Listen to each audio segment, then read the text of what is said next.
Peggy 18.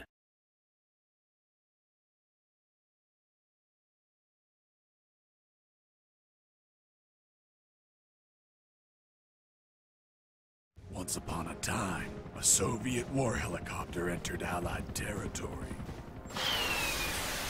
The aircraft was intercepted and shot down. As the pilot emerged from the wreckage, he was arrested by the same bastards who shot him down, then later was brought to a military base for interrogation. That pilot was me. Name? My name is Fox. Jesse Fox. You don't seem to be Russian. Russian? Me? You were piloting a Russian aircraft 2 hours ago.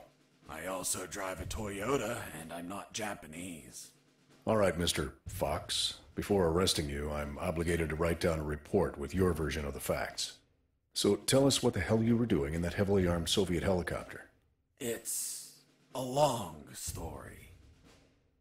Sergeant, bring us some coffee. Yes, sir. Wachowski, bring the lieutenant some coffee. Yes, sir. Well, Mr. Fox, we have plenty of time. Explain what happened. In 1972, a crack commando unit threw me in a prison for a crime I didn't commit. You're under arrest for a crime you didn't commit. I promptly escaped from a maximum security stockade to the underground, trying to survive from these soldiers of fortune.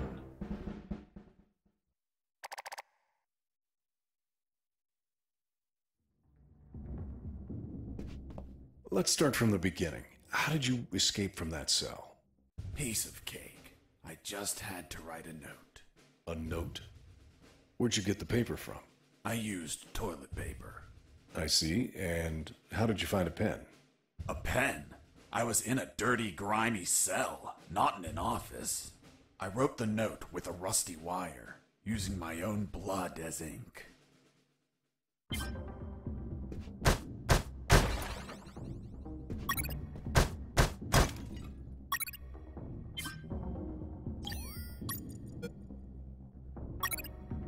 I scratched my arm with the wire and got to work. It wasn't easy. The toilet paper tore under the pressure of the bloody wire. Those bastards gave us cheap paper, one ply, unscented, and unpatterned. Why did you break the toilet? Why not grab the paper like a normal person? You know how prison is. It's kill or be killed. And I wasn't going to be killed by some dirty toilet. Hey, you moron! Holy Jesus.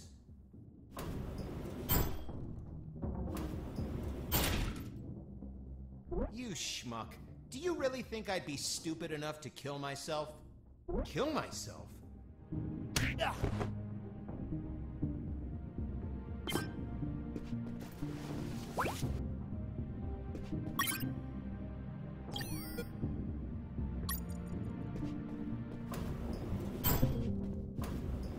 I left the guard locked in the cell. Then I threw away the key and got out of there. Mr. Fox, what about the noose? Where did you get that from? Where did I get the noose? Are you seriously asking me that? I am, Mr. Fox. I'll tell you later.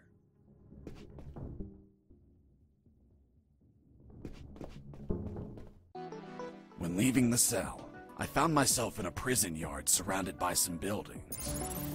There were piles of boxes and other stuff here and there. And the ground was plain dirt. Oh, and it was night.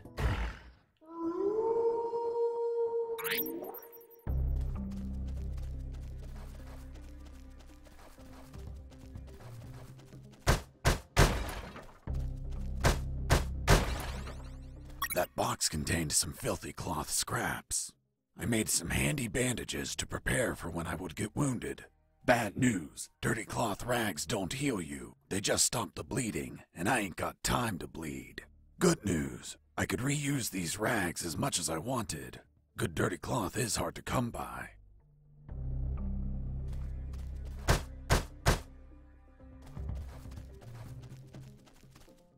I thought everyone would be asleep at night, that it was safe to escape.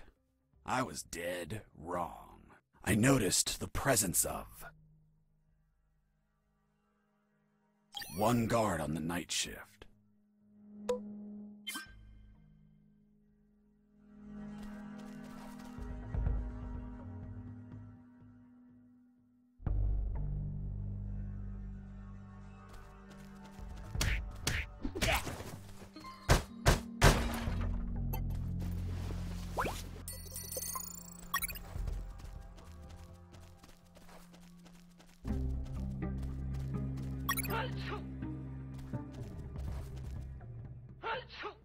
Bless you.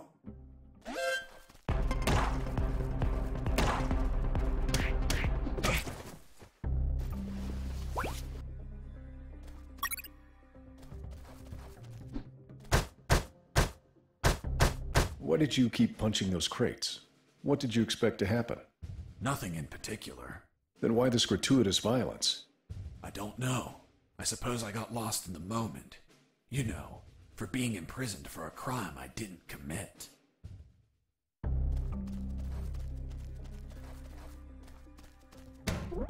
Stop it! I need to pee.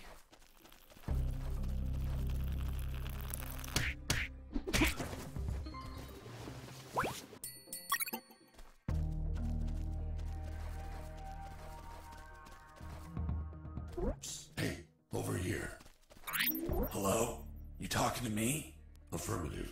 My name is Colonel Alan Harris, 5th Battalion. I'm Jesse Fox. Rank? I'm not military, Colonel. Then tell me, Fox, what the hell are you doing here? I've been jailed for a crime I didn't commit. Do you know how to get out of here? Try to escape through any sewer. There must be one nearby, 'cause it stinks when it's hot. Once outside, move along at nighttime and sleep during the day. What about you, Colonel? I've been tortured. My legs won't make it. But if you bring me a radio, I can help you escape. Hold on, Harris, are you sure you heard him say Alan Harris? Yes, sir. Saw him yesterday. Look, Mr. Fox, Colonel Harris died a month ago in an ambush. Well, it's the name that stubborn old man gave me. I see. I'll write down on the report that you talked to Colonel Harris after his death. Continue your story. As I was saying, I searched for a radio to bring him.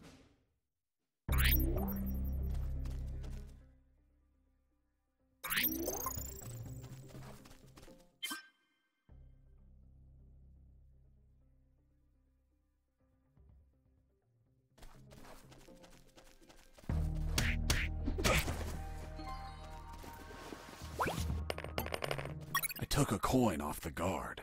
Money? What'd you intend to spend it on? I suspect there's no shops open for an escapee on a midnight run. Who said anything about spending? I used it to distract soldiers. I quickly found out that guards love picking up free coins off the ground.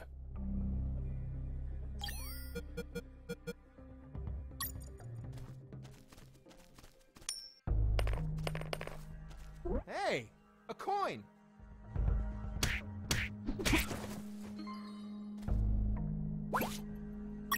I picked up the guard's radio. Without encryption, I knew other guards could listen in on my conversations with Harris. I see. You still haven't told me how you got that noose. I'll tell you later. As I was saying, I needed to find a special encryption circuit to install in the radio.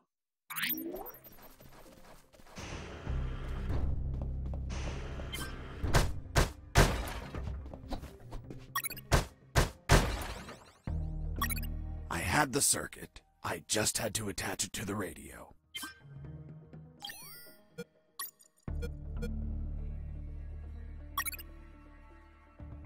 With the modified radio, I could speak to Harris with no one listening. Now, I just had to bring it to him. And the noose? Later.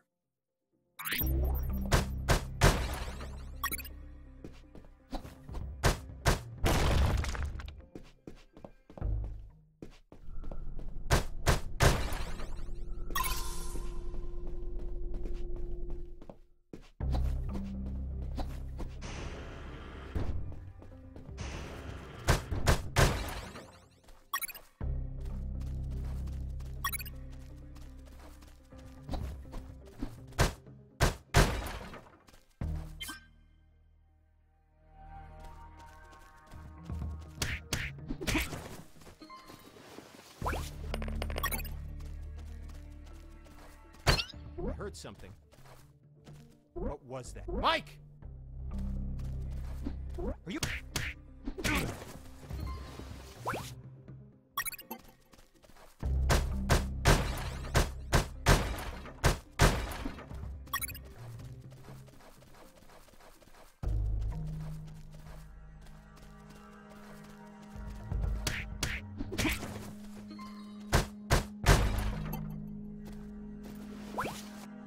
You stole a one-eyed man's patch?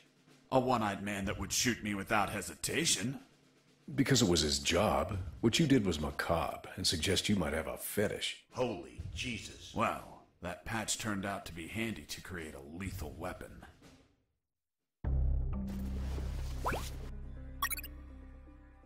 You removed his glass eye too? Yes, I took it out because it was suspicious. What was suspicious? Why did a one-eyed man have a glass eye under an eye patch?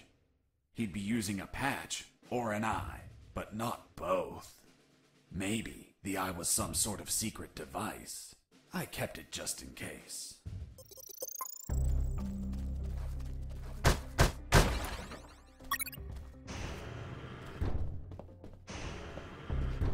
Hey, buddy. I have no paper. Can you bring me some?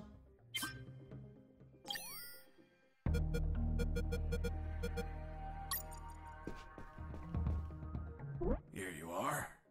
Thanks, man. You saved my ass, literally.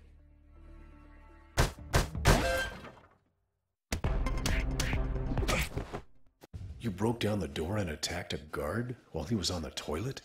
Yes, I beat the shit out of him. Is that a joke? No, I literally beat the shit out of him. That toilet paper wasn't unscented anymore. Let's move on.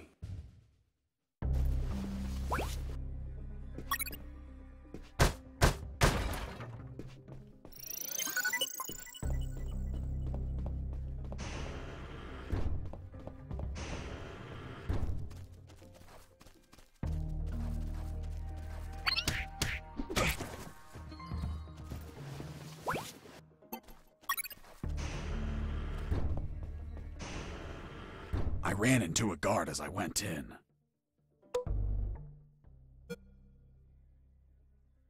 Luckily, the guy was sleeping. That bastard was going to have a rude awakening.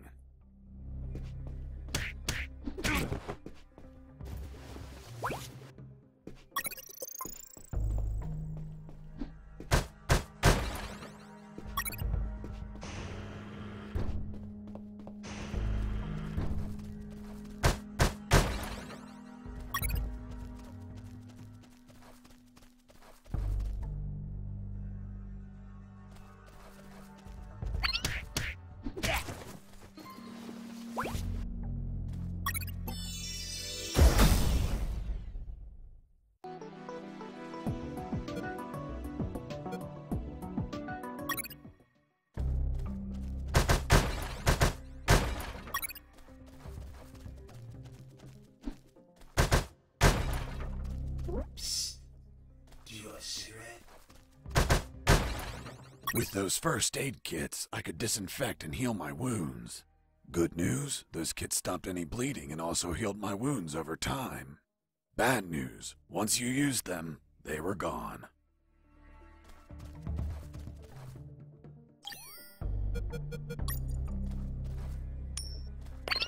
Hey, a coin! I heard something. Hey, a coin!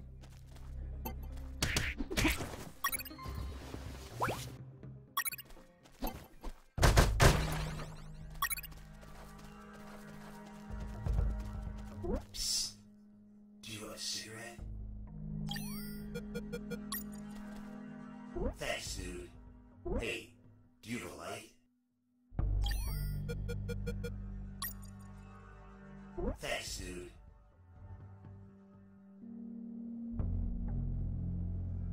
Hey, give me my lighter back. What lighter? You bastard. Screw yourself in that cell.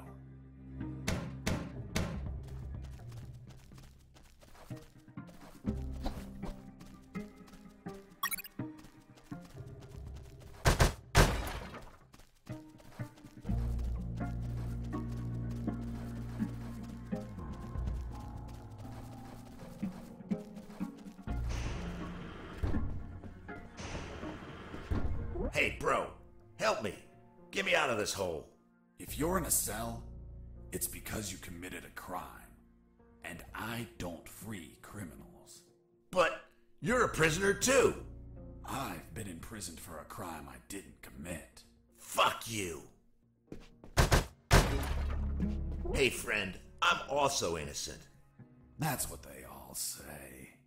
Please, they keep the key in that box.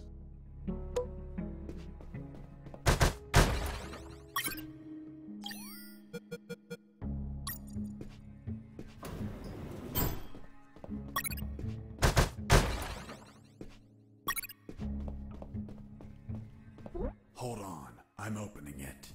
Thanks, dude. Oh, what a pity. The key broke. You bastard! Hasta la vista.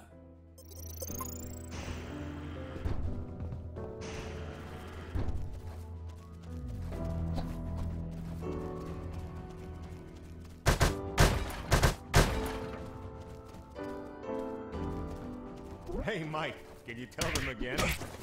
Of course. The Sarge says to the soldier, someone sent you a blank letter. The soldier says, it's from my wife, Sergeant. How do you know that, soldier? Because we argued and we don't talk to each other. The soldier says to his captain, sir, I need to request leave for this weekend. Why do you need it, Private? I'm gonna have a baby, sir. Congratulations, request granted. Next week, the captain asks him, Private, was it a boy or a girl? And the soldier replies, I don't know, sir. I'll find out in 9 months. What's in your closet, Private? It's water, sir. Don't lie to me. This is wine. Praise the Lord.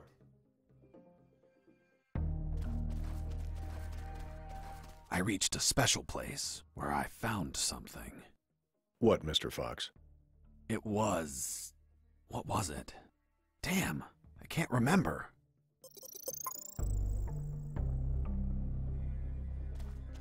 What's in your closet, Private? It's water, sir. Don't lie to me. This is wine. Praise the Lord.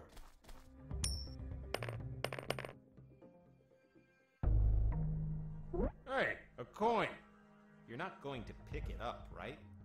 Yeah, why not? Come on, Mike. It's the oldest trick ever. As soon as you crouch down, smack! Smack what? The owner will show up and kick your ass. The Sarge says to the soldier, did you hear that? Could it be an escaping prisoner? Being so noisy? Nah, maybe it's Mike playing a joke on us. Just pay no attention. The Sarge says to the soldier, someone sent you a blank letter. The soldier says, it's from my wife, Sergeant. How do you know that, soldier? Because we argued and we don't talk to each other.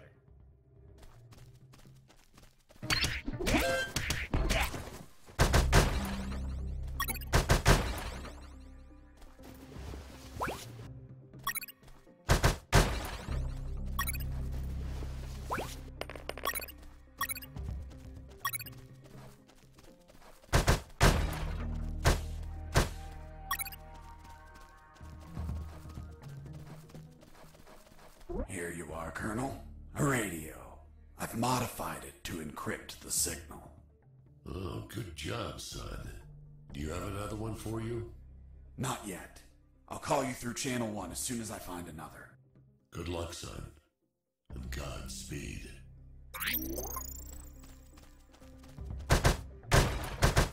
Under some crates, I found my salvation. A sewer hole. There was no ladder and I couldn't see the bottom. I needed to find a ladder or rope if I wanted to go down.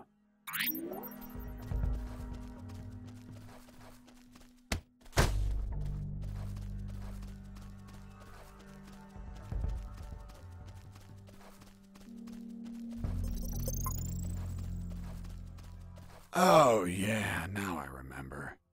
It was that damn grenade guy. I wanted to punch the hell out of him, but I couldn't reach him. Why couldn't you reach him? There was a ditch. A simple ditch stopped you? This was no mere simple ditch.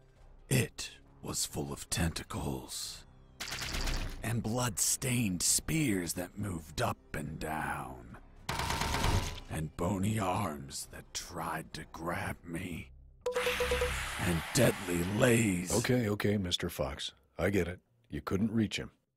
For your own good, I'll not include the spears, arms, and tentacles in my report. Now, Mr. Fox, please continue your story. All right. The fight began as he tossed the first grenade at me.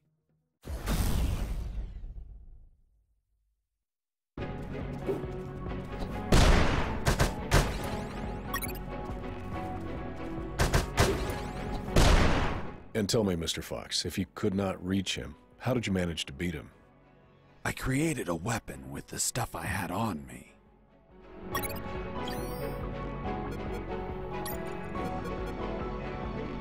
The lethal weapon you created with the patch was a slingshot? Sort of childish, don't you think? What were you going to shoot? Pebbles? Depleted uranium balls. 3 shots, and goodbye guard.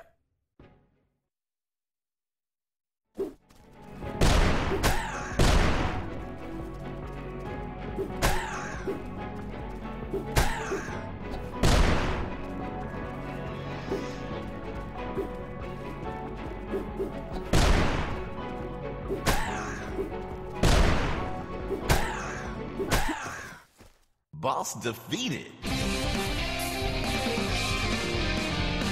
I searched the grenade guy.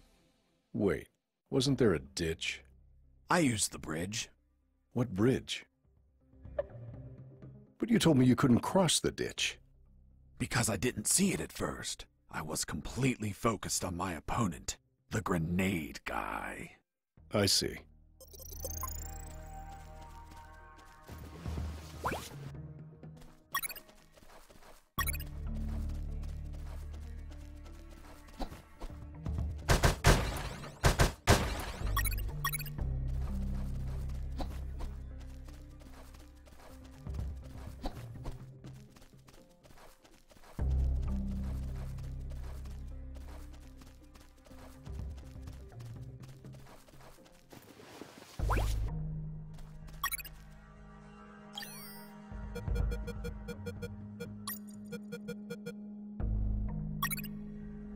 With the radio encrypted, I could talk to Harris. I wouldn't have been able to escape without his help. I hate to admit it, but the grumpy old man gave some good advice. Colonel, do you copy? Copy. I found a rope to go down the sewer. And you're not down yet? What the hell are you waiting for? I'm on it, Colonel.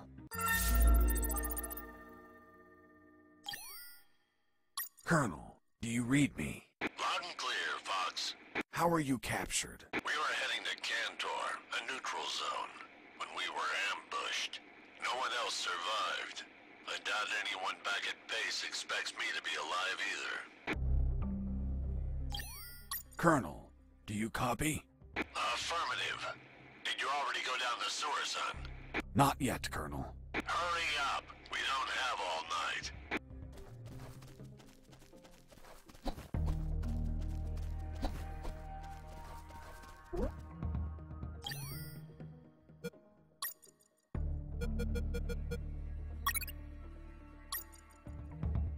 I couldn't see the bottom of that hole, but I anchored the rope and I went down.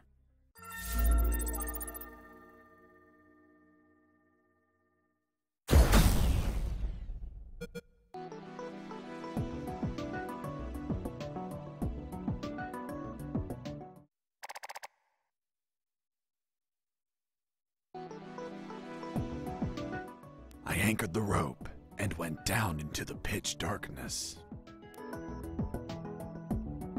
Finally, I touched ground. I was in a sewer composed of narrow passages. There were channels of rotten water and narrow sidewalks, and the typical pipes and waste everywhere. It smelled like shit. The putrid air was barely breathable. But once my lungs got used to that stench, I started to investigate my surroundings. First off, I had to check the depth of the water.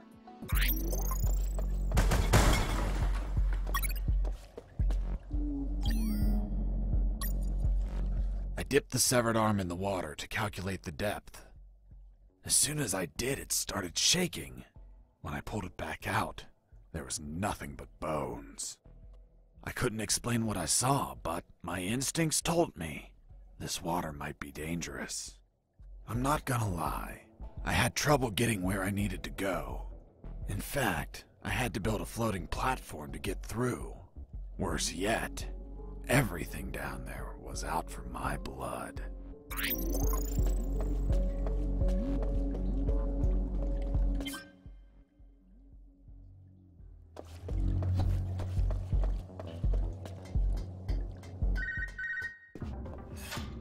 Sergeant Roscoe here. What? Escaped? How? Through the sewers? Shit! No, don't send anyone. If he hides like a rat, he will die like a rat.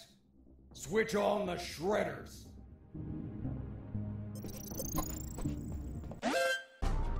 Huh. Did I just hear a rat? Get out from your hole, you cowardly vermin! Look what the cat dragged in. The escaped prisoner. You've got some big balls coming here, rodent. The situation was foobar. He was armed and hunkered down behind his desk. I was screwed. So what did you do? In 5 nanoseconds, I scrutinized the room and noticed a very subtle detail. There was a large globe in the middle of the room. I already had what I needed to take him down.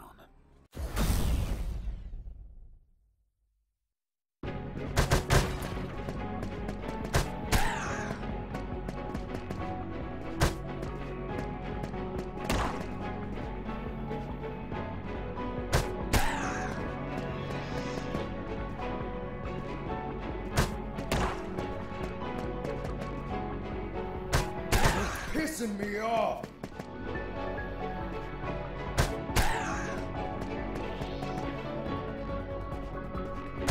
Damn you!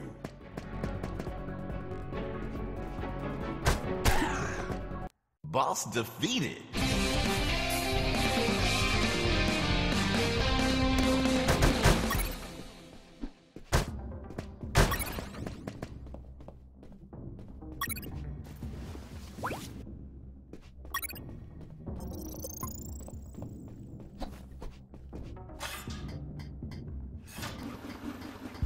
Shredders. That asshole Roscoe ordered to have them activated. Later they would be a pain in my ass, but they'd end up saving it too.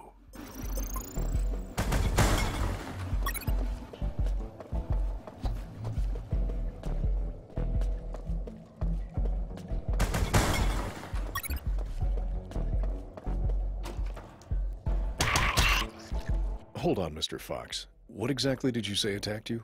What you just heard. Some sort of hybrid between piranha and human. A human piranha attacked you? I see. And in your opinion, could you elaborate how this hybrid could exist? That question kept gnawing at the back of my brain the entire day. I dwelled on it over and over again. And after seeing everything I saw on that base, their facilities, their experiments, their labs, I reached the only logical explanation. And what was that, Mr. Fox? That a woman, hell-bent on becoming a mother, was unable to afford standard artificial insemination, so she sought illicit services on the black market instead. And you know how the black market is. They scam you with any fake shit. She took up an offer from a back alley doctor who did the operation as requested. But she had yet to find out that she was actually fertilized with piranha sperm. Jesus, poor woman. Months passed, and she became the mother of a school of human piranha hybrids. The horrified woman flushed them down the toilet. They ended up in the sewers, where they would keep reproducing, creating a colony of human piranha hybrids. The same ones that attacked me.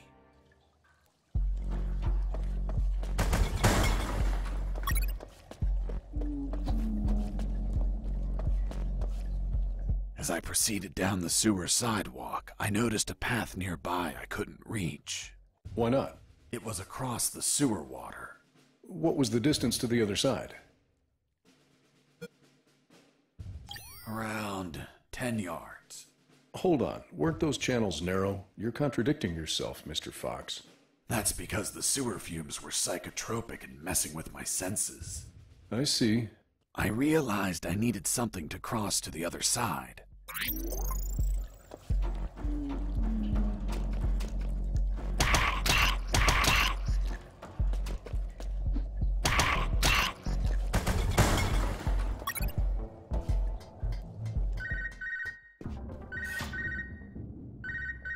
Son, do you copy?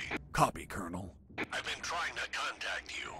There was no signal down in the sewers. Have you already escaped? Where are you now? Not much progress.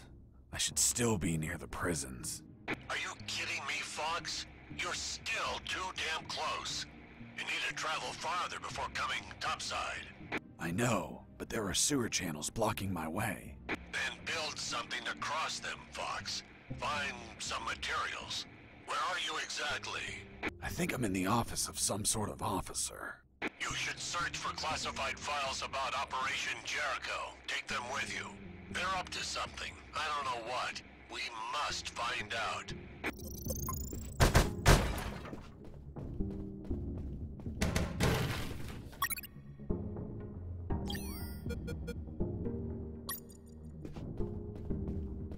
The first file was about an attack plan. Its code name was Operation Jericho.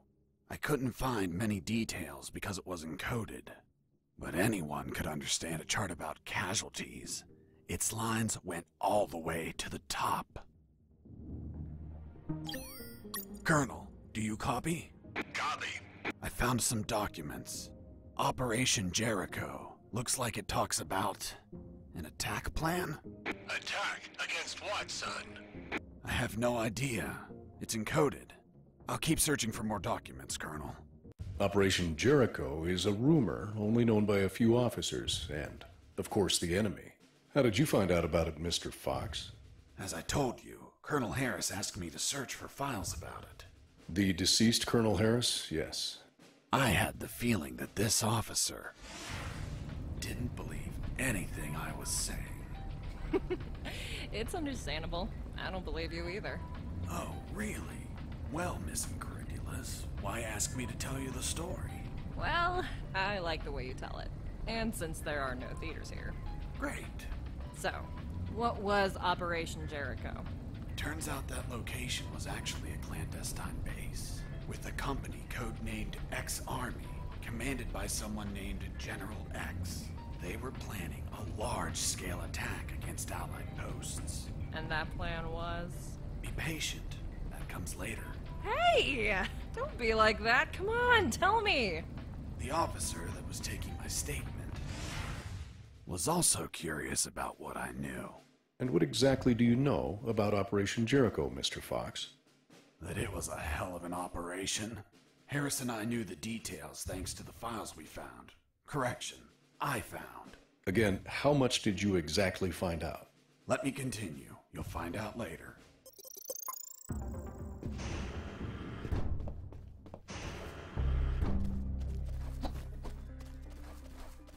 Heading east, I ran into a hound. A puppy. You didn't hurt it, did you? A puppy? That monster was the size of a horse. Even so, I wanted to see if it was friendly. Puppy, puppy, are you a good boy? But that hound was trained to kill. Its bloody eyes looked at me like I was a well-done steak. I was injured and losing blood. I had to heal that wound before I bled to death.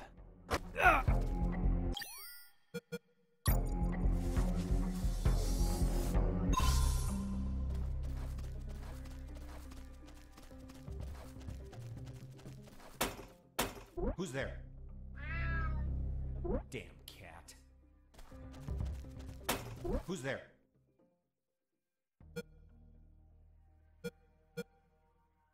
It's Mike! Fuck, Mike, you scared me. I'm sorry. Everything okay? Yeah, everything's okay.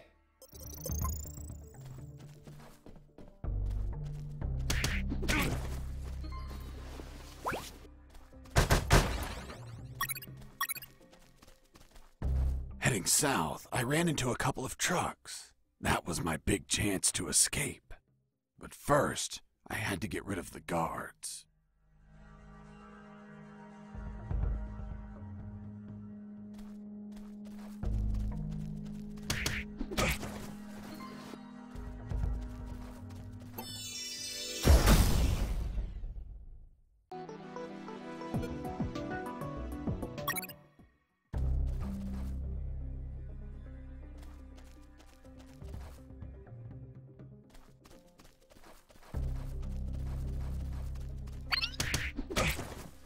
Once the guards were history, I examined the engine. I took a glance and my worst fears came true. It was an old diesel engine with no AdBlue or particulate filter. What does that mean? Running away in that truck would have polluted the area with nitrogen oxides and microparticles. And I wasn't willing to sacrifice the environment for a hasty retreat. So I armed myself with patience. And I kept searching for another way to escape. Wow, Jesse, I didn't know you were so eco-friendly. Well, it's nothing really.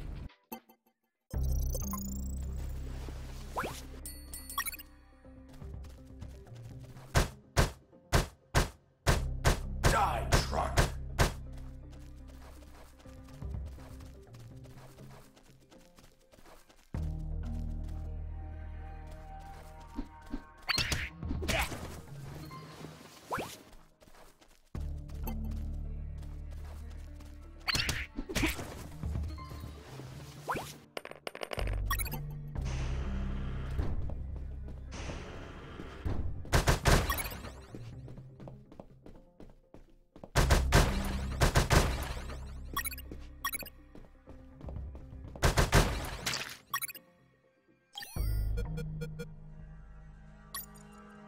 I was so hungry that I almost bit into the raw steak. But I remembered that it's a crime to kill an animal for its meat. Are you vegetarian? No, killing them is a crime. That's why I eat them when they're still alive.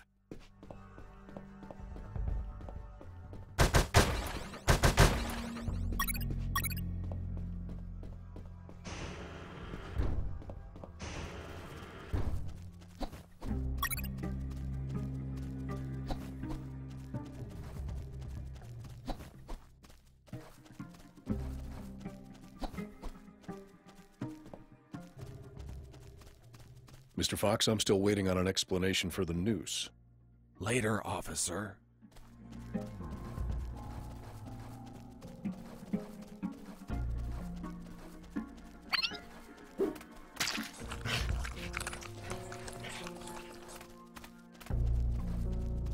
Psst, watch out. There's a guard looking here. If you move, he'll see you. Tell me when he's not looking. That bastard won't move. He's over here all the time. Fuck. Hold on. I have an idea. Yo, Mike! Mike! Shut up! I got pictures of your mom naked in the bathtub. Wanna buy them? Real cheap. You bastard! I'm done with his shit. Just go shoot that bastard. I'm already on my way.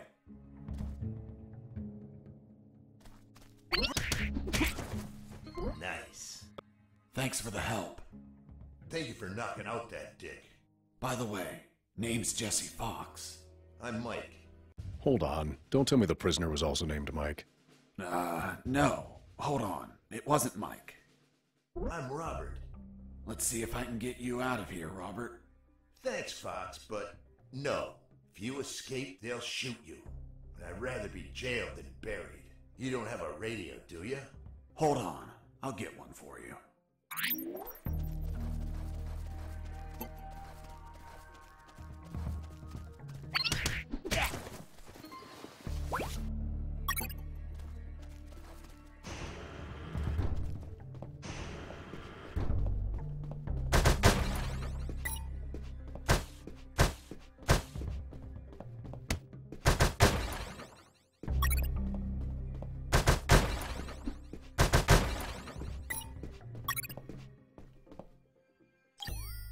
Colonel, do you read me? Loud and clear, Fox. I have a wooden platform. So what are you waiting for? Get back to the sewers and keep running. I'm not so sure it'll hold my weight. Be creative, son. Look for floats of some kind and attach them onto the platform.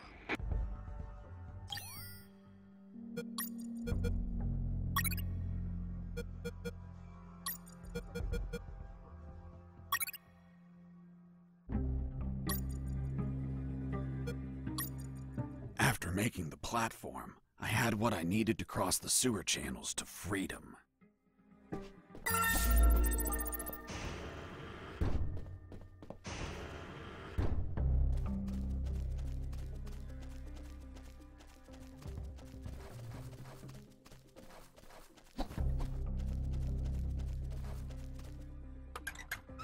Useless stuff.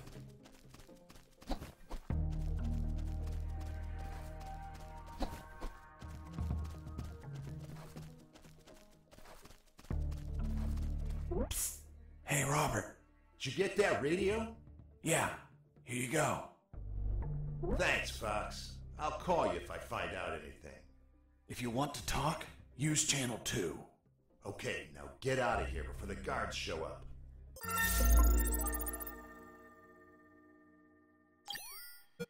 Jesse here. Do you copy? I hear you. Hey, Robert. You don't look like a military man. Of course not. I'm a photographer. Hold on. You're not a paparazzi, are you? Haha, that's right. A paparazzi. And one of the worst kind, too. Who was your favorite lady to stalk? Her name was Big Bertha. Oh, Big. That your thing? It was the name of a German howitzer. I'm actually a war journalist. Thought you said you were a paparazzi. Yep. I said I was the worst fucking kind, too. Damn, Robert, you must have fucked up royally to end up locked in here. I've seen things I wasn't meant to, Fox. Robert, still there? Yep. Hey, how did they catch you? I was in the outskirts of Katsala, taking some pictures of a bunch of military trucks. There was too much security. They were obviously hiding something. I couldn't clearly see what they were loading, so I got closer. Turns out, I got too close. Next thing you know, I was surrounded by a bunch of pricks, aiming rifles at my head. Did you at least manage to see what they were loading? Sure did, but I was disappointed. What did you see? Concrete. Concrete? Are you kidding? 2 huge rectangular concrete blocks. Each could barely fit into a truck. You were imprisoned for a piece of concrete? Fuck, man. I'd be disappointed too. Too much security for something so mundane. But enough about me. You should get back to your escape, my friend.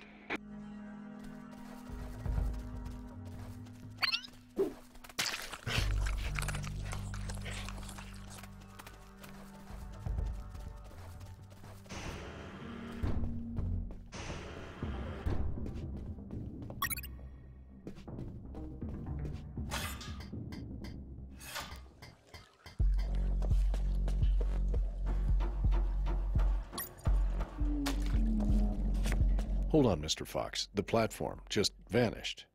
What? Of course not. I picked it up every time I got to the other side. You didn't mention that. Sounded like it vanished.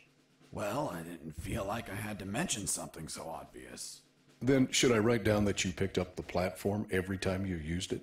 Yes, of course. Well, Mr. Fox, please continue with your story.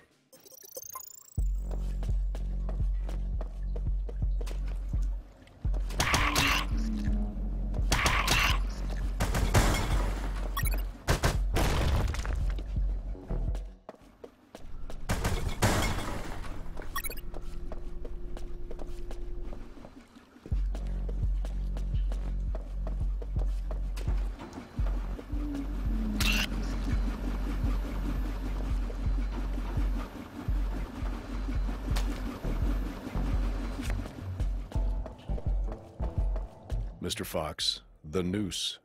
Later. Don't try my patience, Mr. Fox.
the way, how many rats were down there?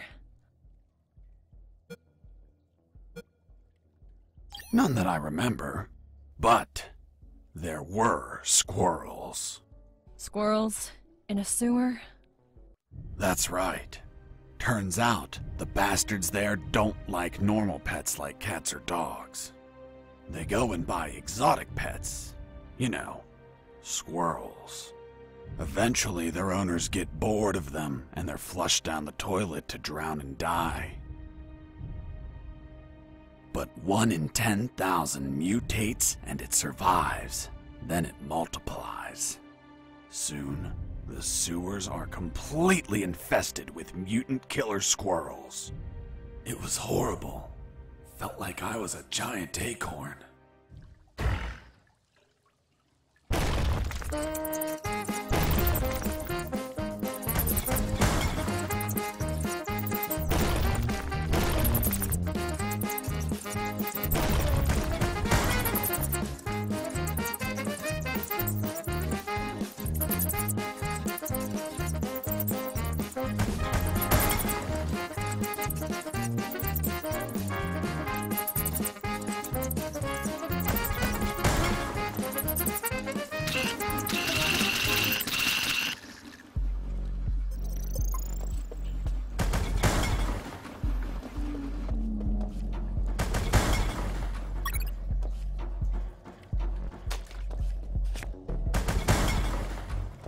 Inside some debris, I found an old flamethrower. It was in bad condition, but I could fix it. The worst part was the fuel tank was savagely chewed apart. It couldn't be saved, so I set out to replace it.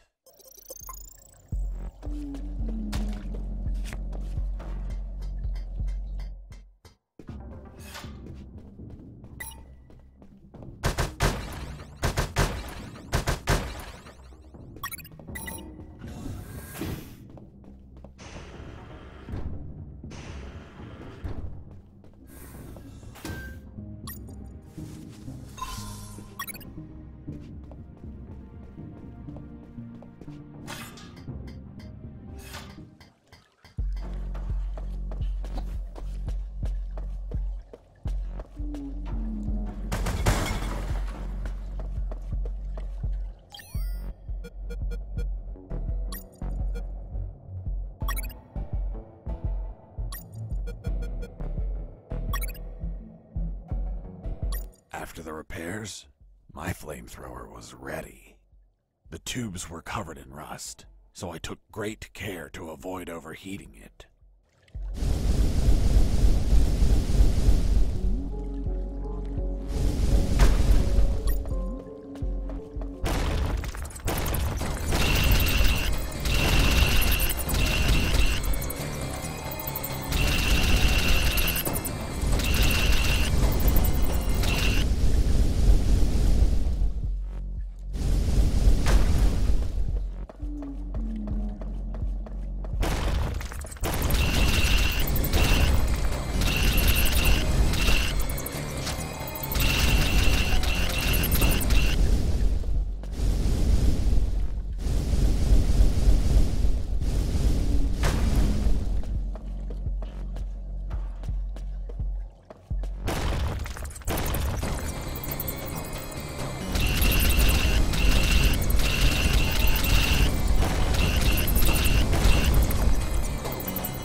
You must have been very lonely down there. Nah, I had some company.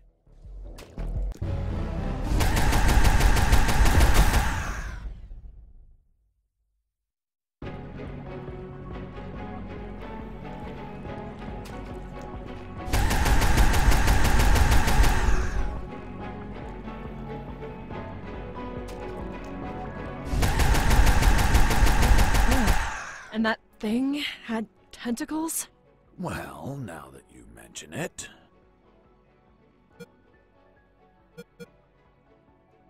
It had 6 tentacles.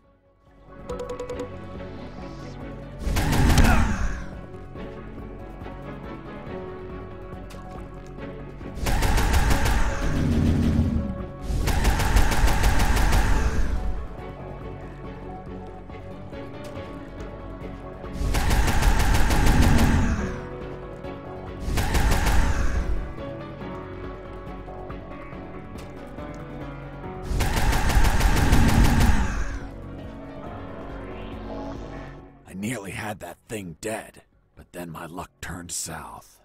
The old flamethrower broke apart as I continued the fight. So I finished it the old-fashioned way, with my fists.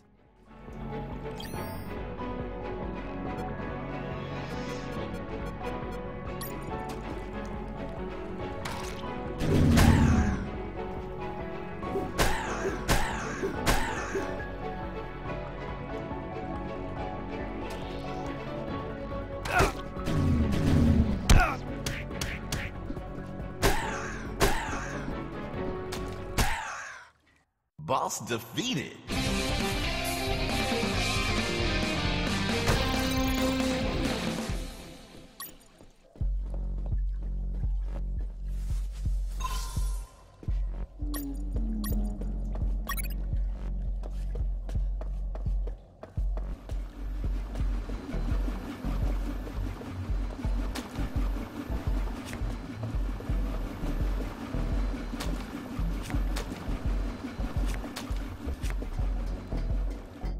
Mr. Fox, the gallows noose, tell me how you got it.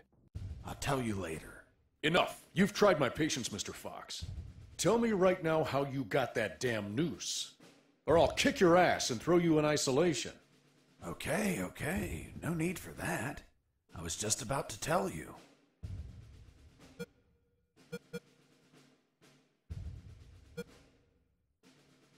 Using the rusty wire, I extracted a yard of my own intestine. It was too soft, so I left it to dry. It was eventually tough enough to hold my weight. Turns out, having shorter intestines means you go to the toilet more frequently. Is that really how you got the news? Of course not. I lied to the officer. Why? Because no one threatens me to tell the truth. Then how did you really get the news? I'll tell you later.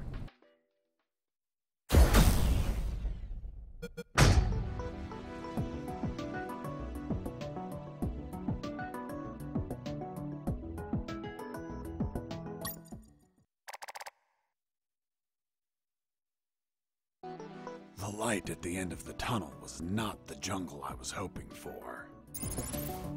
Instead, I found myself in what looked like an office. With cabinets, desks, and of course, a damn guard. Later, I'd realized that I was in one of the 2 main buildings of the military base. The building had 3 floors, hidden secrets, and a few unexpected surprises. Anyway, I headed towards the only exit, which was close to the first floor office I started in. Huh? What was that?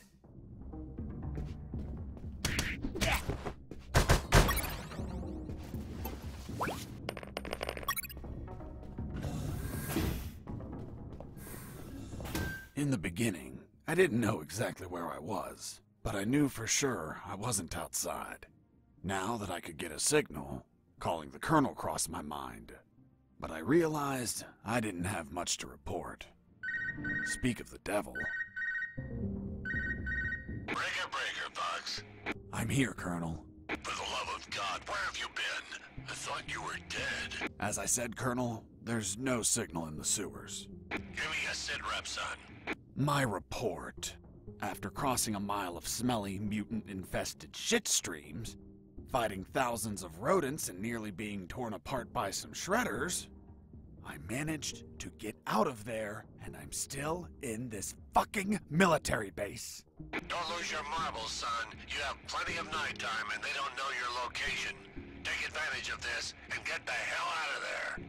Just don't forget the documents. We need to find out more about Operation Jericho. If I make it out alive, will you write me a recommendation letter? If you make it out, we'll give you a damn purple cross. Over and out. I had no doubt that the Colonel worked for the government. Why is that? Because the only thing that old bastard did was demand, demand, demand.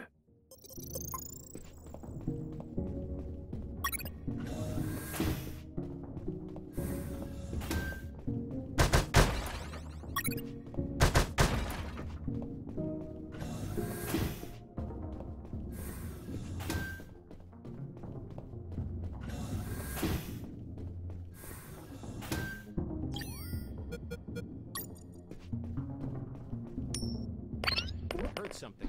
Hey!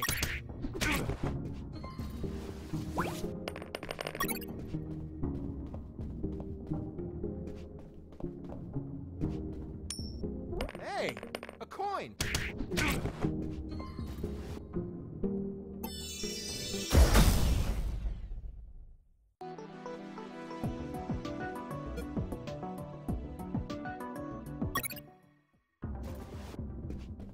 There it was, the exit. Sergeant Roscoe's security card didn't open the door, so I had to search for someone who would lend it to me.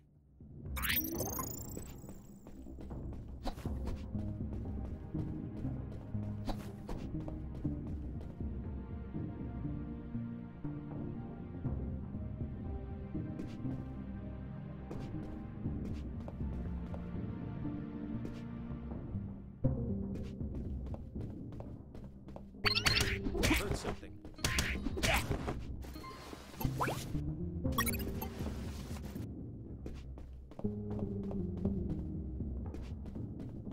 There, right in front of me, was the sick bay. Walking through that door changed everything forever.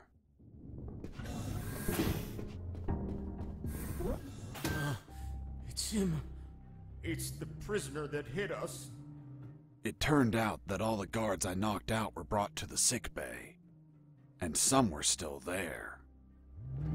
Freeze! Don't move or I'll shoot! Okay, I surrender. The woman that was aiming at me was the doctor. She, of course, was very pissed off because of the copious amount of work I caused. What a face. What a body. What a beauty. This girl was smoking hot, and she had a gun aimed straight at my head.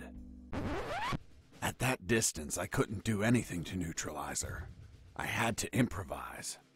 I needed something that would cause a non-lethal wound, like a sharp piece of metal. But I had to grab it without making a single step.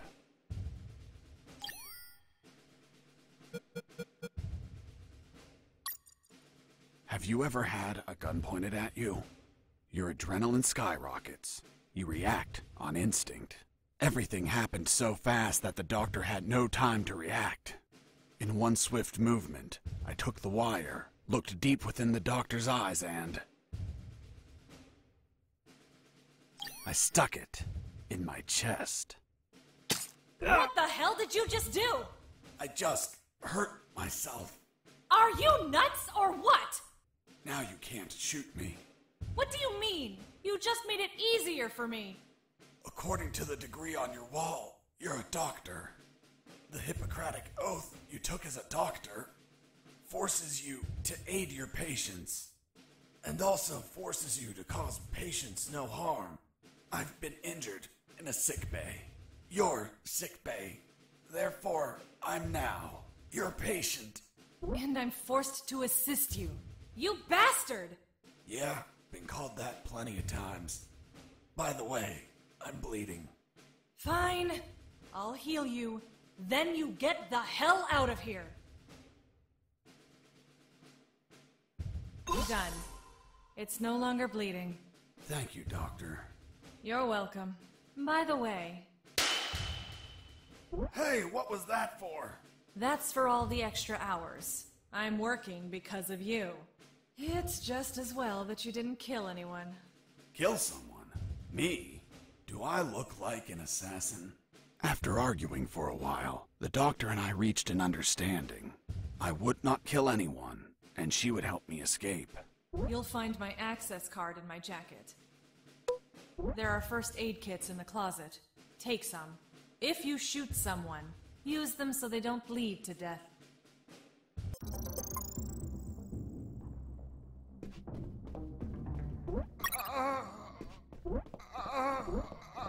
Doctor, it hurts. Don't speak, Mike. You have a broken jaw. Try to get some sleep. My rack! You couldn't just take the card from the pocket. It's kill or be killed.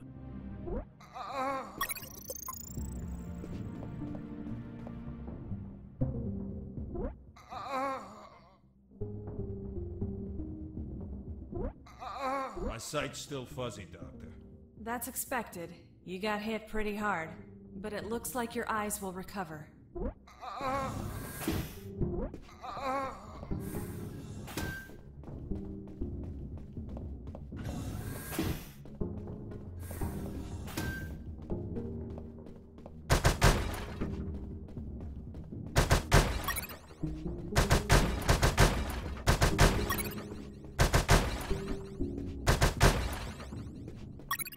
I finally had a gun. Now I could kill those guards. That is, if I were an assassin and didn't promise the doctor I wouldn't murder anyone. So if I shot someone, I had to use a first aid kit to heal them before they bled to death. So, you really didn't kill anyone? Of course not. I'm not an assassin. The gun I found was empty, but it had a 10-bullet magazine. So, I loaded it up with any bullets I found.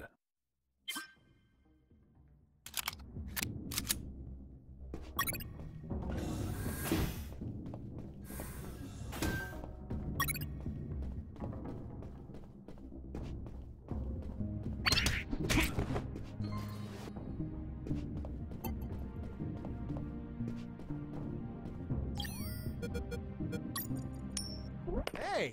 A coin!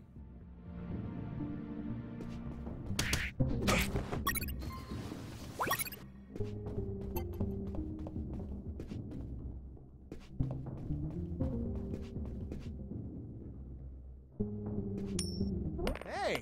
A coin!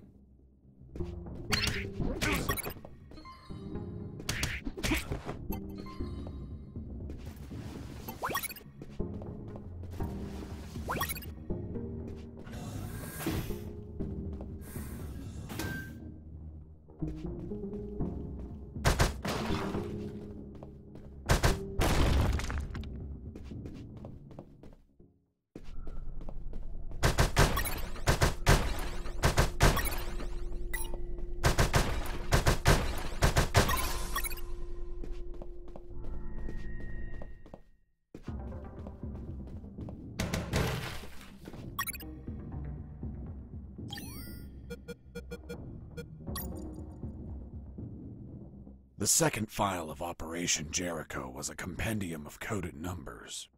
It also had a map, so those numbers could be the coordinates of attack routes, or potentially the attack targets themselves.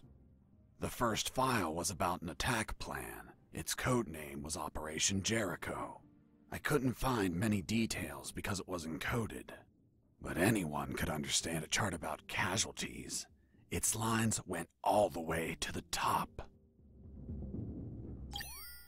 Colonel, do you copy? Copy.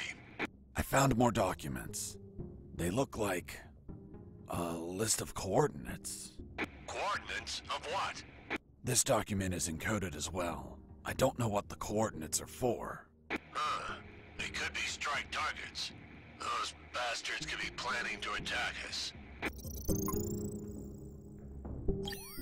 Colonel, do you read me? Loud and clear, Fox. I found the exit. Now I'm searching for an access card to open it. Good job. Call me as soon as you find it, or if you need any advice.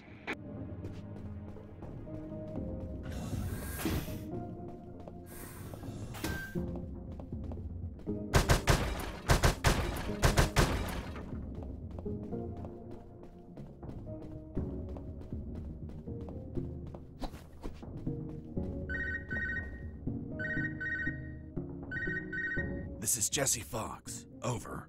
This is the doctor. Over. What? Doctor? But how? How is the escape going? Just fine. Trying to find a way out of this building. Well, my access card won't work. It's only clearance level 2. Leaving the building requires level 3 clearance. Where would I find that? The officers would have them. Their offices are on the 3rd floor. Wow. Thanks for the help. I didn't know you cared about me. What I care about is that you leave ASAP so I stop getting so many patients. By the way, what's your name? My name is Doctor. Over and out. Colonel? Fox, do you have what you need to leave? Not yet, Colonel, but a contact told me where to find an access card. A contact? Yes, a doctor. A doctor? Give me a description. She is smoking hot. Oh, for God's sake, control your hormones, son. We're in the middle of a very serious operation. Listen, Colonel, make no mistake. I'm not in any operation of yours. Nor am I any of your soldiers. I'm only trying to escape from this damn place. Damn it, Jess, don't you realize this isn't an escape, son? You must realize Operation Jericho could end up with countless casualties. And it's your moral duty as a citizen to prevent it. Prevent it? Me? Is that a joke? Yes, you. Search every damn office in that building for any information you can prevent that damned plan. Over and out. Robert, still there? Yep. I think I just fell in love. Wow, seriously? Give me the deets. I just met a woman. Fuck, what a woman. Wait, did you fall in love with her, or just her body? Both. She hot? If you only knew, Robert. I swear, she's everything I've been searching for. I thought you were searching for a way out. I need to move. I'll tell you more later. Over and out.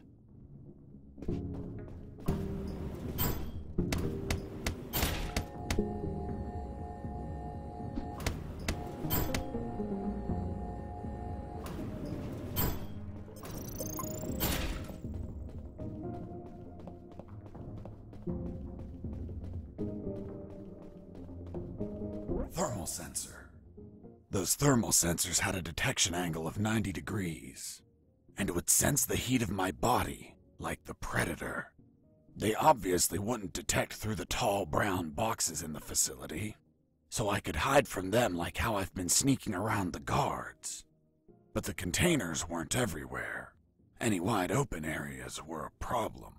That's when I thought to call the Colonel, where I'd learn a way to trick the sensors. Fox here. Over. What is it, Fox? I'm on the 3rd floor. This is where the offices should be. Search for more files. We need more intel about the attack. That's not going to be easy. In the middle of the night, those offices should be empty. Haven't seen anyone yet, but there's a thermal sensor. I can't proceed without setting it off. Do you have any ideas? In the Army, we use insulating suits to conceal our body temperatures. Robert, do you copy? Yo! I was thinking about those big concrete blocks you saw. This place is full of concrete buildings. Maybe they're building something. Something new, something that requires a lot of concrete. And that's why there's so many guards. Why are they transporting concrete instead of making it here? Maybe someone sold them something in parts and they're just bringing them here. Could be. But what? If I find anything out, I'll let you know. Thanks, man. Over and out.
I noticed a few abandoned crates that were thirsty for some punch.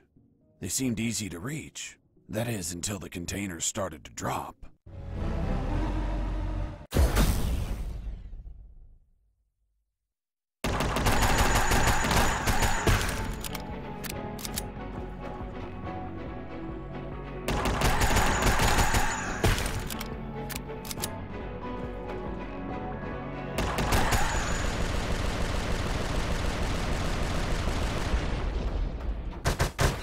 Boss defeated.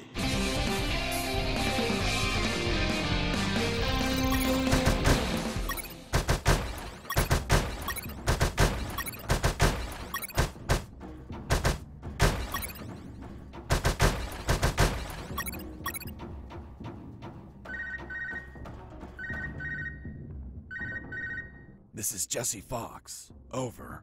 Doctor here. Hey, Jesse, I need a small favor. Favor? Of course. The guards you injured on the first floor just keep coming in. Can you find a less vicious way to handle them? Not that I care, per se, but I'm getting a little overwhelmed here. Oh. Sorry, Doc. You can count on me. You're drooling. What? Oh, sorry. Her voice was so damn sexy. Is my voice not feminine enough for you? Well, it's girly, of course, but... Oh, shut up. Continue your story.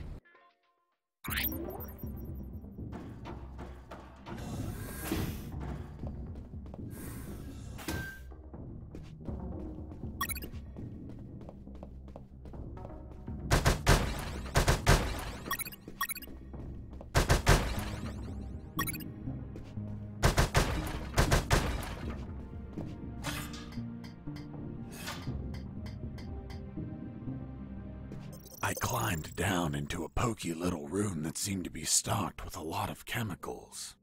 I could brew up some chloroform to put the guards to sleep and score points with the doctor. Hold on. You have expertise in chemistry? Chemistry's not that hard. You just have to mix the ingredients correctly.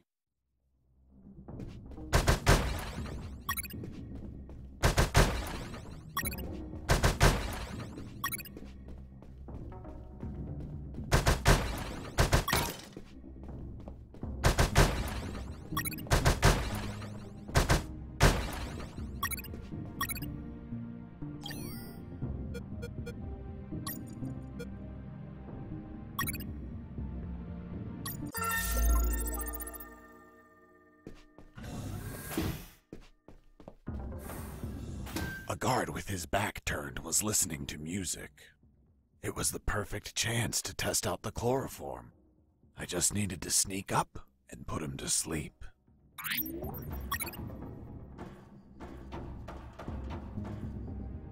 I wonder what this smells like. What this smells like? Hold on. Are you telling me that you sniffed the chloroform? That you yourself made for the purpose of knocking people out? Yes. Why didn't you douse a handkerchief and cover the victim's face, like how everyone does? My mind was cloudy at the time, maybe due to the fumes from mixing those chemicals. As for pouring the chloroform on a handkerchief, I figured it out later. It smells weird. Very, very weird.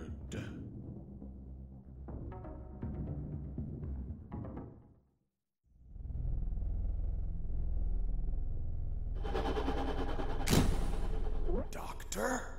What's the meaning of this? Isn't it obvious? You're my prisoner. What? Untie me! Oh, holy fuck. Still want me to untie you? Don't untie me. As you wish. Oh, doctor. Oh, doctor. Hey, Mike. This guy's talking in his sleep. He's asking for a doctor. Must be a nightmare about a previous injury. Soldiers with PTSD get him all the time. He must have been through some shit, poor bastard. I don't know, Mike. Look down. What the fuck? He's harder than whiskey. Well, whatever. We're close to the cells. Let's get him locked up. Fuck, Mike. He's waking up.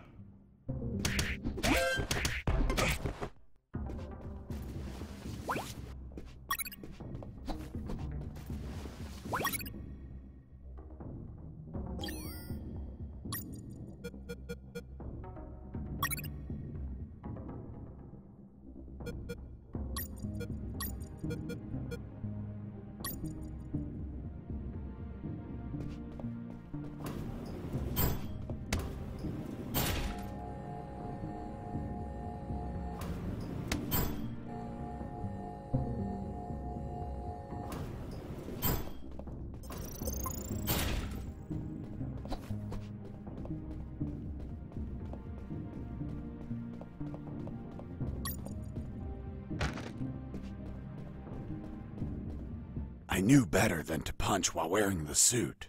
It was delicate and could tear. Bad news, no punches while wearing the suit. Good news, scoring more points with the doctor.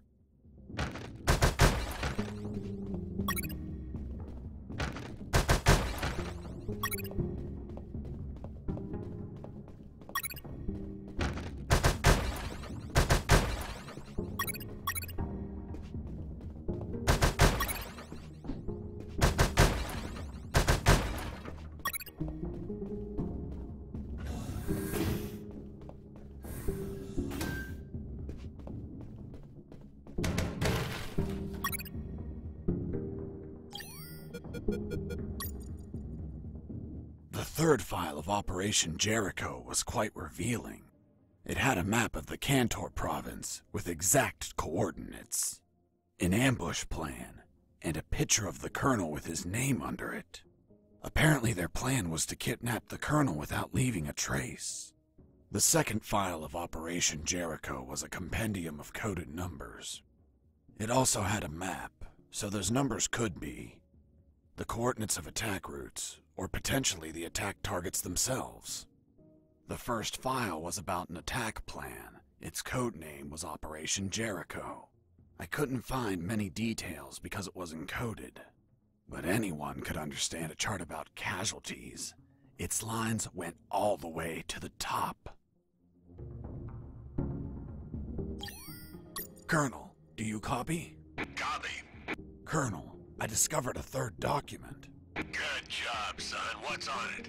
Let me take a look at it. Interesting. What was your name? Colonel Alan Harris. Why do you ask? Because your name is written here. Don't pull my leg, son. I'm serious, Colonel. It's right here. Damn. This means that they need me for their plan.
In the next corridor, I ran into...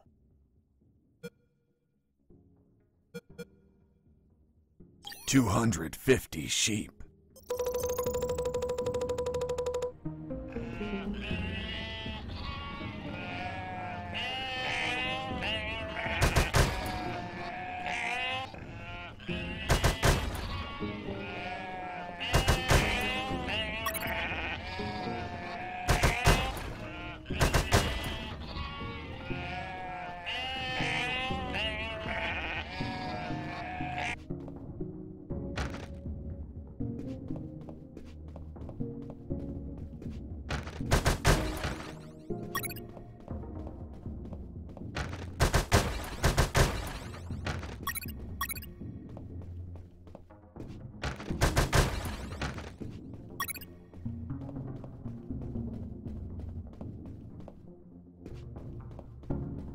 Jesus, you scared me. Sorry, I didn't think anyone was up here. Yeah, me neither. My name's Mike. And you are? I'm Mike, maintenance. I had the day off today, but our damn officer kept me here the whole night fixing stuff. What an asshole. I'm gonna kick his ass so hard, he'll drop his level 3 access card and be stuck in this building. Where's his office? Really? Wow! It's right behind you. That's the door. The one with the lasers? Yep. Let me guess. Deadly lasers. Yep, disintegrate you on contact. Oof. Well, maybe another time then. Hold on. If we generate a small power surge in the right circuit, those lasers will shut down. Great. Let's do it. I'll need at least 12 batteries. We keep them in the boxes on this floor. You get the batteries. I'll prepare the surge. Hey, Mike. Here are the batteries. Good. Hand them over. I'm ready here. Just gotta connect them to this wire and... Woo! Lasers deactivated? Nope. Shocked my hands. Let's try this again. Let's try this wire instead. Woo! Bye, lasers. It's gonna take a while to fix them, but no regrets. Totally worth it. Thanks, Mike. I owe you one. Don't sweat it, Mike. We're even.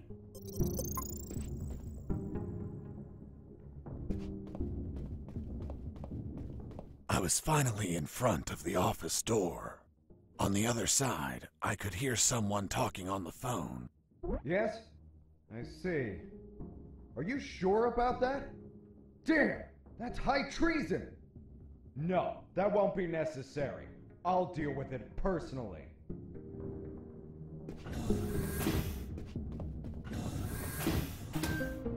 That was the officer with the access card I needed. But he was leaving through the other door, and the card had to be on him. What was he talking about? Who was the traitor? It wasn't long before I found out my answers. Hey, Fox, are you there? Here I am, Robert. It looks like you're in some big shit, pal. I've been listening to some radio comms and... Does the doctor sound familiar to you? Fuck yes. Why? Because I heard that someone is going to arrest him for treason. Damn it. I have to stop them. Careful, Fox. Don't panic. This shot could be a trap. Robert's call made my head spin. I left the office as fast as I could. It took me less than 2 minutes to reach the sick bay.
There they were.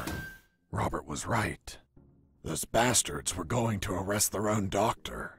Sons of bitches. I wasn't going to let it happen.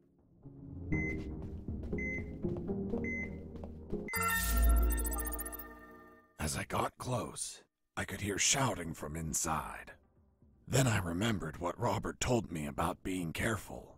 I held back my urge to kill and listened to the conversation. And why did you give him your access card? I didn't. He took it from my jacket. But you did nothing to stop him! This is high treason! You're in deep shit, Dr. Hoffman! So, Dr. Hoffman.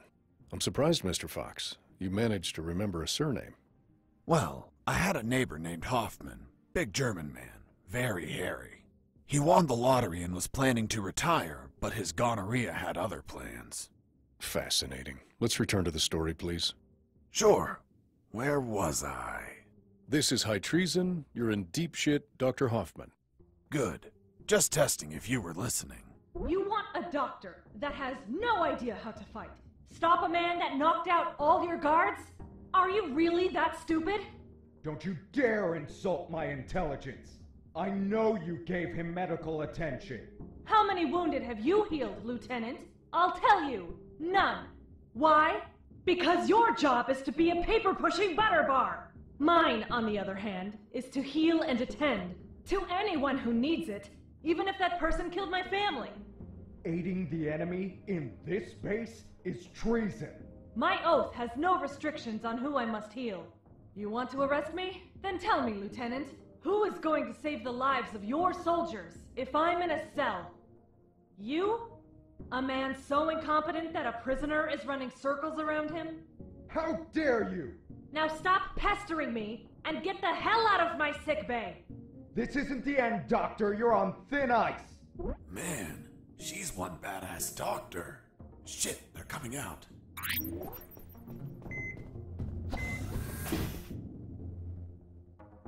And off he went, taking the level 3 card with him. I needed that card if I wanted to get out of this building. But before that, I had to check if the doctor was okay.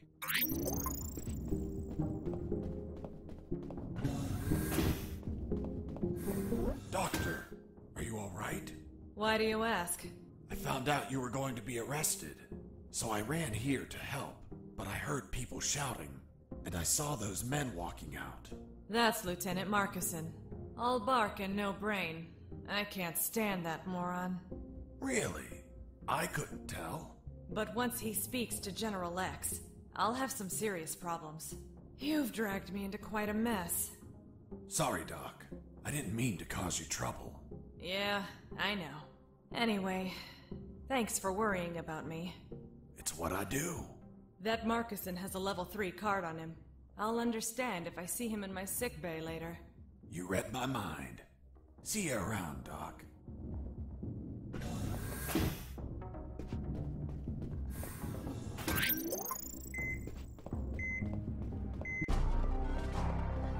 Well, well, well. If it isn't the slippery, cowardly pet of that traitorous bitch. What's up? Is your conjugal visit over?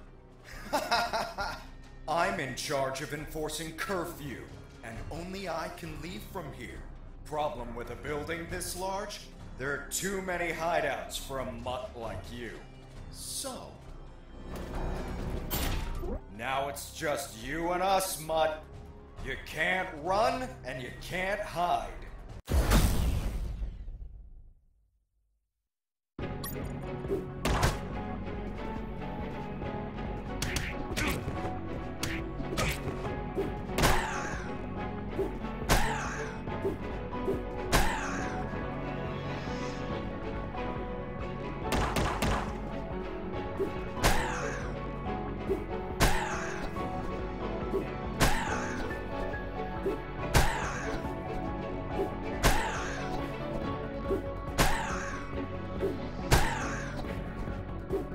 You're a tough little mongrel, aren't you? I wonder if old dogs can learn new tricks. Let's see you chew your way through lasers.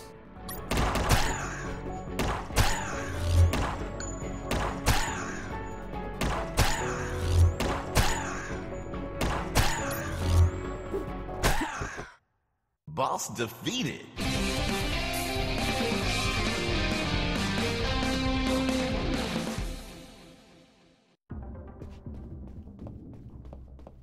Finish this once and for all. Don't even think about it, bastard. Death would be too good for you. I'm going to keep you alive, and you'll lie here on the ground until someone finds you. Everyone will know that a single prisoner defeated you. The best part? You'll be severely injured. I wonder how it'll feel, being the patient of a woman you called a traitor. No! No! I shot a guard. I couldn't let him die. I promised it to the doctor. I had to heal him before bleeding to death. So I got close, and I used one of my first aid kits.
I tried to open the door with the level 3 card, but the exit also had a biometric scanner, which needed to scan your retina and your fingerprints.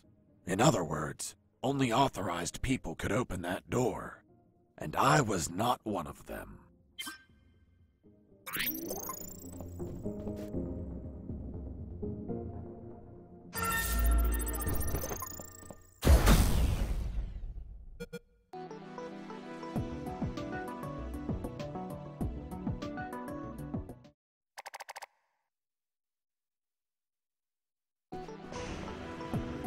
I could finally breathe some fresh air. The ground was untended. Uneven grass covered the soil. And the jungle was relentless. Everything was dark, save for a light above the door.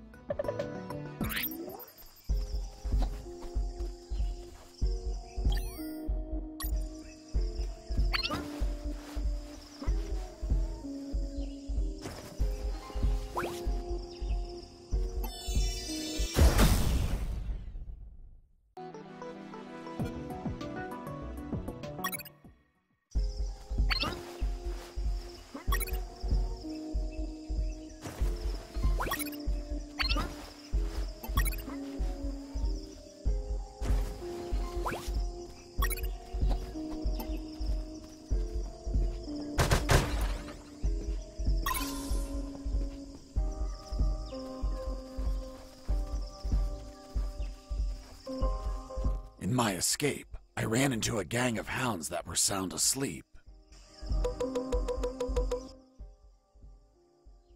Their sense of smell was 100 times stronger than ours.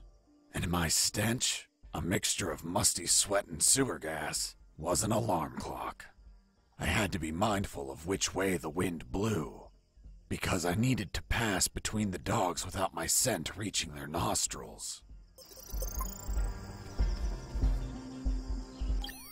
Fox here. Over. What is it, Fox? I managed to leave the building. Well done. Now, you have to get as far away as you can. I'm on it. Damn, this jungle is dense. By the way, I found some sleeping dogs, and I'm going to sneak past them. Don't even think about calling me for the next 5 minutes. I don't want to wake them up. Got it. Over and out.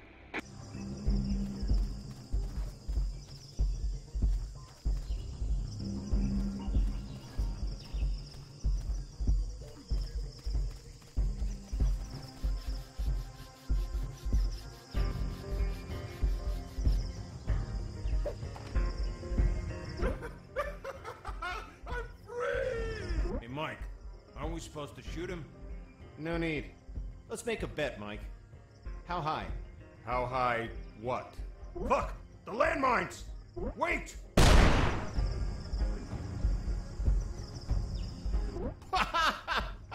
look on your face! Mike, you're a dick. Yeah, I know.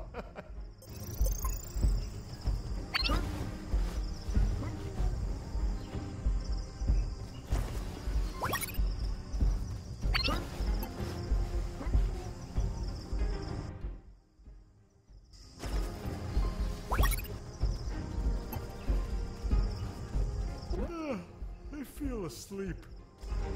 Hey, I'm sleepy. Oh, thanks. I'm sleepy.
There was nobody in the room, but my instincts told me it was a perfect place for a trap.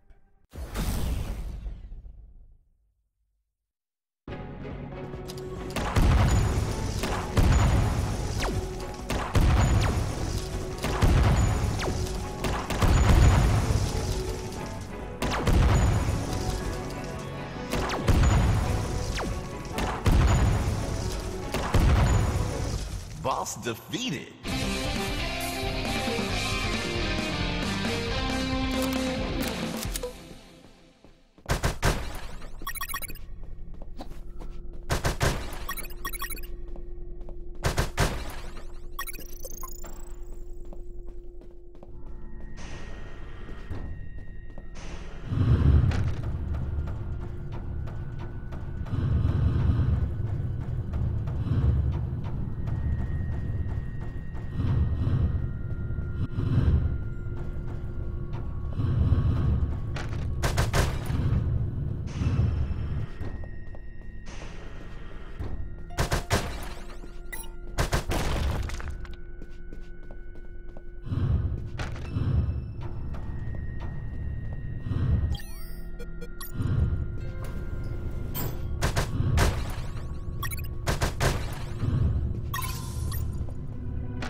Mines weren't the only threat.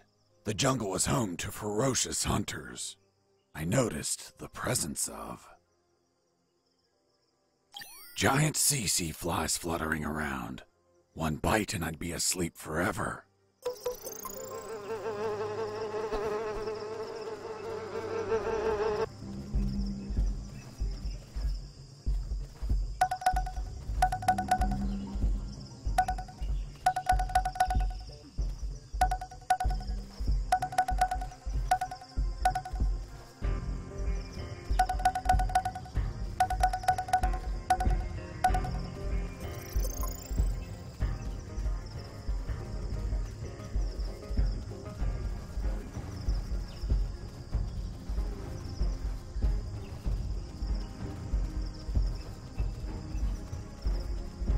While wandering through that jungle, I found something. Or rather, someone.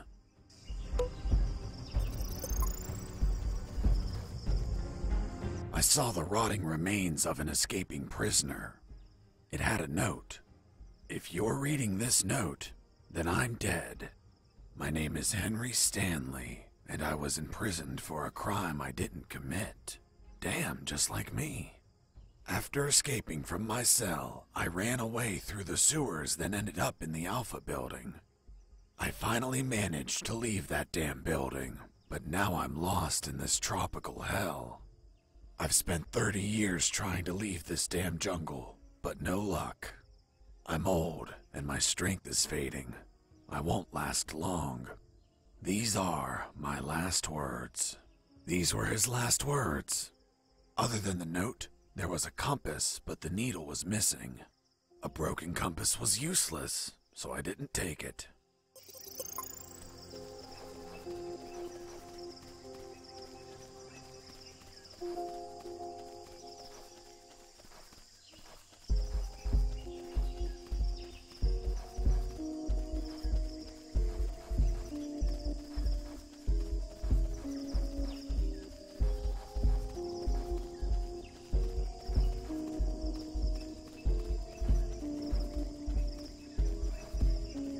Another corpse.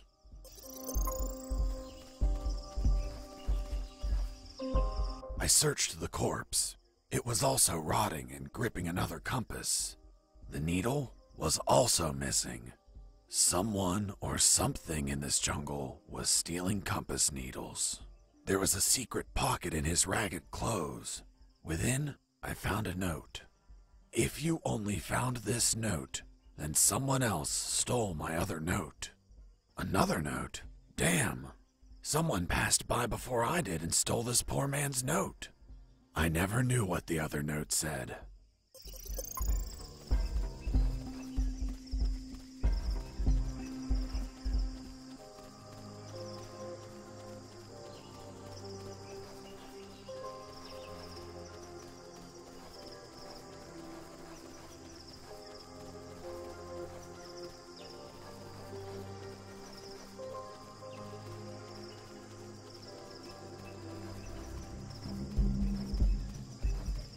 Third corpse. Fuck, that jungle was more dangerous than I expected.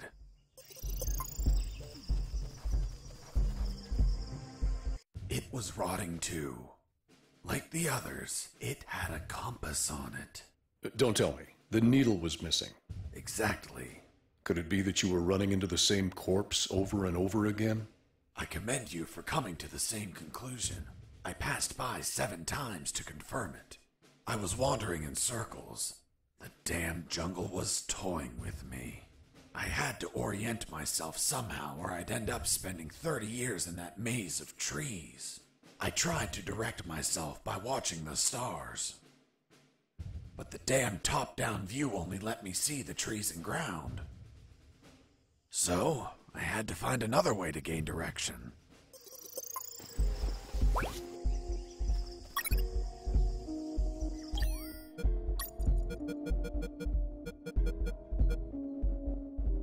What was the diameter of the compass, Mr. Fox? Around 2 inches. And how long was the rusty wire, Mr. Fox? 6 or 7 inches. Wasn't it a little too long to place it inside the compass? I'm stupid. But not that stupid. I just used a small piece of the rusty wire, not the whole thing. I ripped off a piece with my teeth before placing it in the compass. But that wire wouldn't have been magnetized. How did you expect it to work? Modern compasses don't need the wire to be magnetized. Just turns out the compass wasn't modern. I was looking at the compass, thinking of how to make it work, when something caught my eye. In the middle of the grass, something glimmered under the pale moonlight. In my peripheral vision, I noticed I was not the only one to spot it.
Platoon! Attention! Are you ladies the new recruits? Fuck, you're the saddest bunch I've ever met. And I've seen stacks of shit taller than you are. You think you're macho because you stuck your dicks in God knows what hole? I'm going to beat you shit stacks into weapons of war, even if it kills you. Where are you from, boy? From Oklahoma, sir. Oklahoma? Only two things come out of Oklahoma. Steers and queers. Which one are you, boy? I don't see any horns, so you must be a queer. Sir, no, sir. What do you do at night, scumbag? I sleep, sir. Sleep? Well, excuse me, princess. Does she need a little nap? We don't get beauty sleep. We take shifts, bitch. We train. We go the extra mile. When do we sleep, sir? During your break time, your highness. But, sir, it's a 15-minute break. Then sleep fast, fuck! Yes, sir. The fuck happened to your eyebrows? They're shaped, sir. You kidding me? Are you the bitch of the yard? Sir, it's personal hygiene, sir. If I see these eyebrows shaped again, I will shape your balls clean with a single vicious rip! Is that clear? Yes, sir. And where the fuck did you come from? You're so ugly you could be a modern art masterpiece! Did your father fuck an orangutan? Sir, no, sir. Fuck, your face is a sales pitch for condoms! Have you ever screwed needle dick? Yes, sir. You can't be serious. What did you screw? A light bulb? Sir, no, sir. What's your sole purpose in the ex-army, asshole? To do whatever you tell me, Drill Sergeant. God damn it, boy! That's the most outstanding answer I've ever heard! Thanks, sir. Sir, I saw someone behind the fence. Fuck, scumbag, did I tell you to watch the damn fence? No, sir. Then does the fence remind you of your mother, motherfucker? Here, you don't see, you don't listen, you don't speak until I order you. Is that clear? Yes, sir. Now get out of here! Go back to your barracks!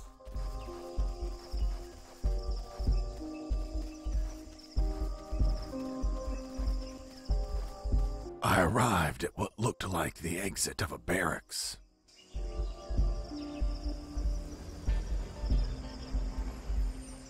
Hey, Mike. I'm late and I have to take this truck to the port.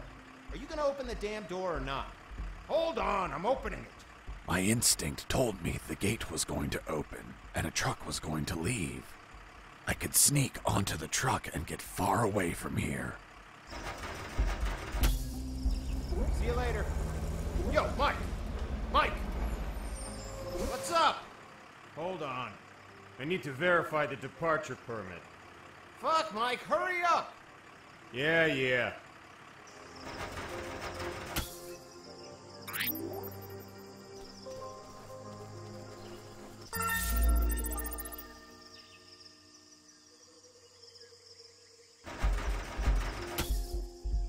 Yo, Mike!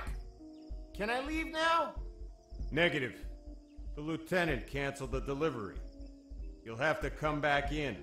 Oh, holy fuck!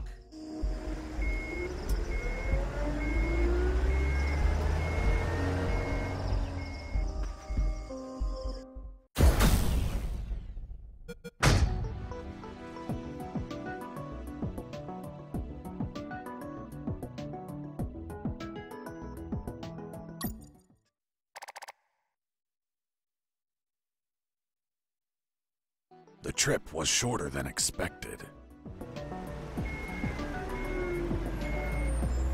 Instead of heading away, I ended up inside the compound. The ground was muddy, beaten lifeless by countless combat boots. There were sandbags and boxes everywhere. I heard Mike getting off the truck and talking to the other Mike. Hey, Mike, what the hell happened? Someone screwed up and loaded the wrong stuff. Useless fuckwads! They reported that they'll get the correct stuff loaded soon. Sounds like a nap is in order. No can do. They're loading onto another truck in the north parking lot. Serial number 233980. So move your ass there. They told me to head to the south gate just so I could be sent back to the north one? Fucking bureaucracy. My instinct was back, and it knew of another truck I could ride. My plan to stow away wasn't screwed at all, just slightly delayed. I only had to reach the north gate without being seen.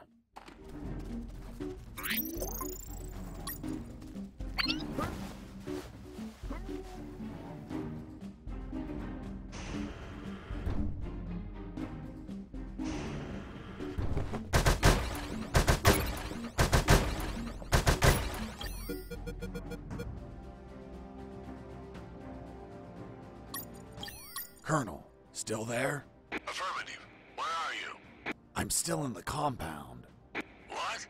Weren't you escaping in a truck? What the hell are you doing back there? I snuck onto a truck, but it went backwards and returned to the compound. Oh, damn it, Fox.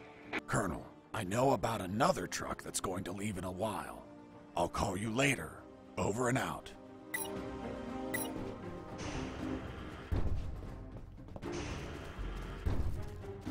On that base, drill sergeants were assholes. They forced their platoons to run all around the complex.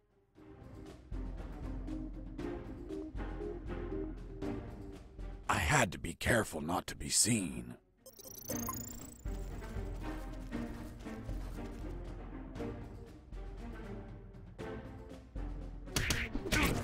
I just neutralized a soldier, but I couldn't leave him in sight. Those platoons could pass by, see him, and raise the alarm. So I made sure to carry the soldiers I neutralized, hiding them elsewhere out of sight of those patrols.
Jacker here.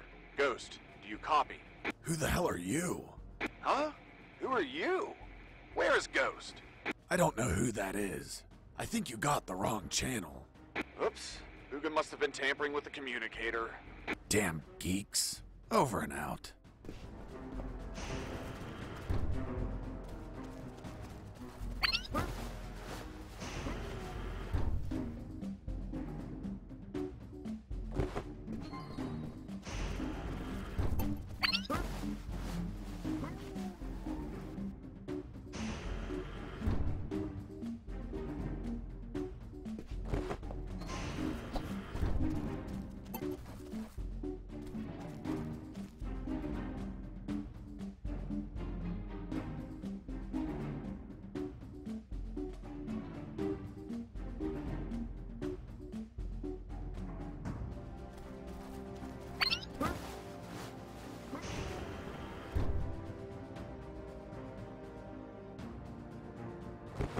Inside that barrack, there were some guards.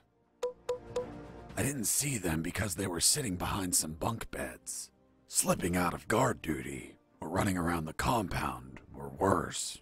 But thanks to my extraordinary hearing acuity, I could hear their conversation. Okay, when you enter the dungeon, 2 skeletons with rusty axes block your way. The eerie red light that glimmers in their eye sockets watches you fixedly. What do you do? I load my elven bow and shoot. Hang on. Are you really shooting an arrow at a monster that can't bleed? What do you think will happen? That the arrow gets stuck between its ribs and slows it down? Someone just walked in. Fuck. It must be the drill sergeant. Quick, hide yourselves.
Before peeing, I put all of the knocked out guards inside. I didn't want them to be discovered and have the alarm sounded while I was making a deposit.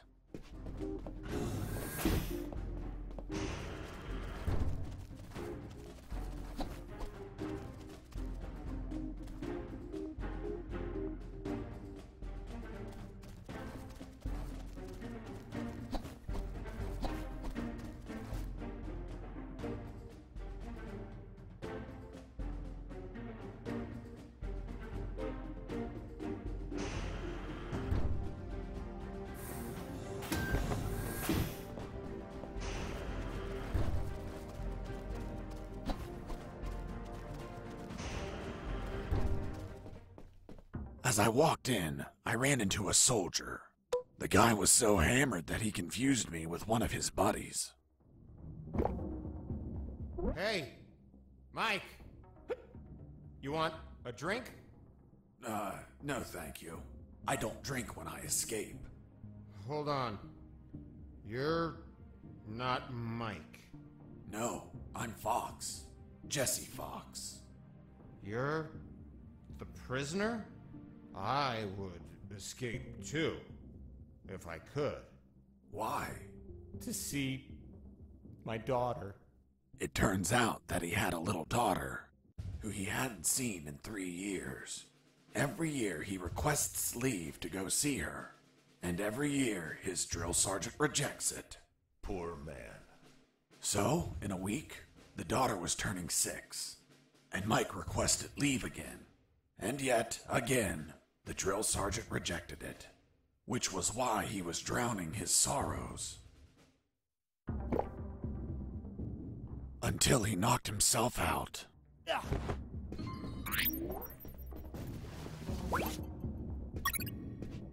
I left him on the ground. Secondhand alcohol is hard to wash out.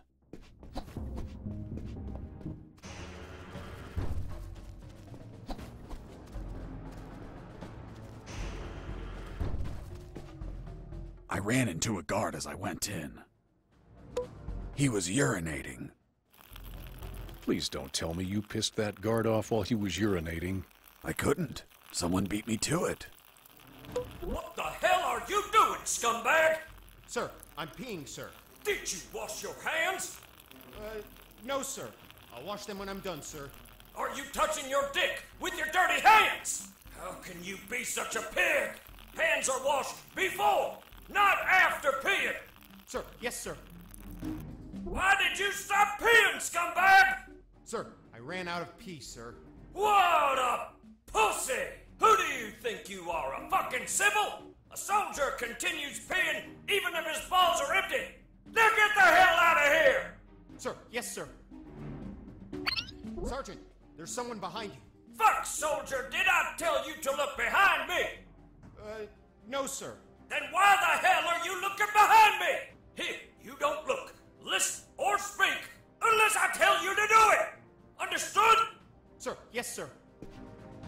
That damn drill sergeant acted tough with his men, but he ended up crying like a baby with me. Who the fuck are you? And where the hell is your uniform? It's been stolen, sir. Someone broke into my locker and took it. And who the hell was it?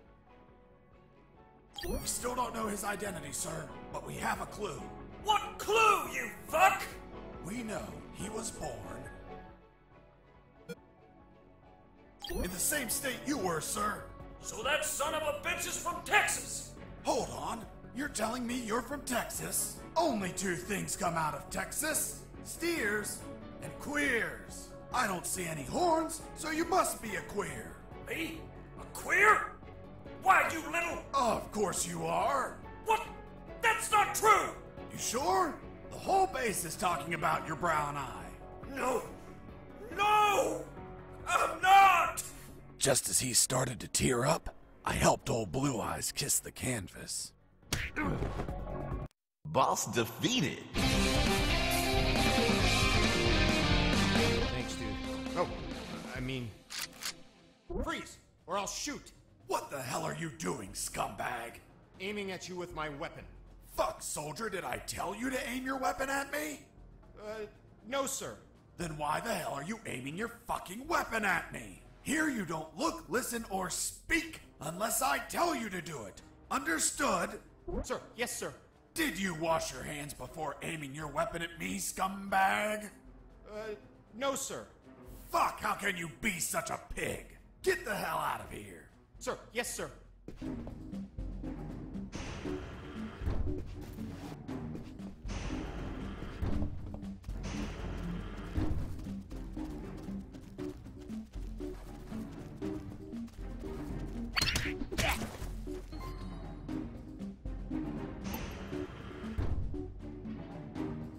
As I entered one of the barracks, I saw that it was different from the others.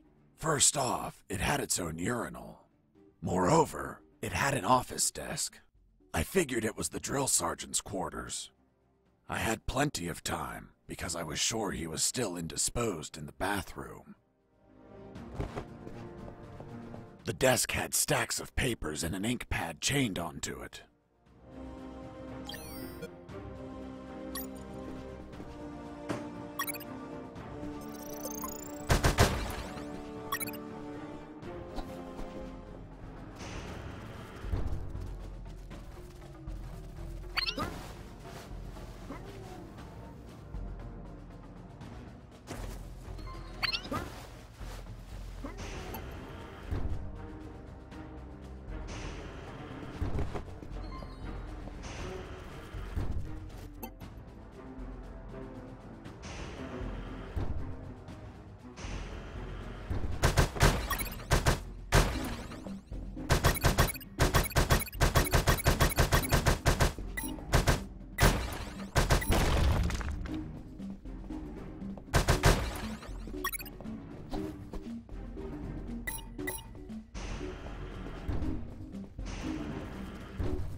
I returned the stamped permission form to the same pocket I found it in. That soldier was going to have a fucking great surprise when he woke up.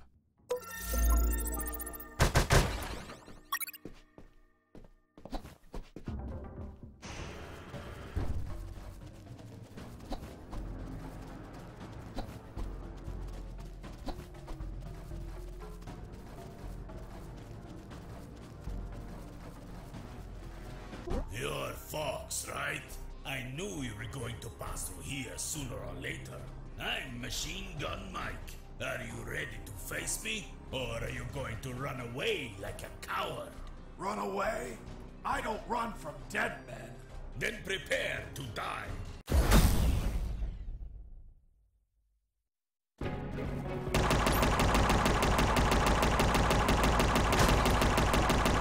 Hide as much as you want. Those savages will always be.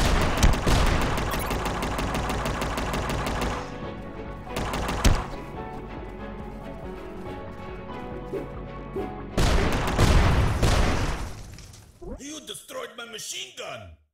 Damn you, Fox! Boss defeated.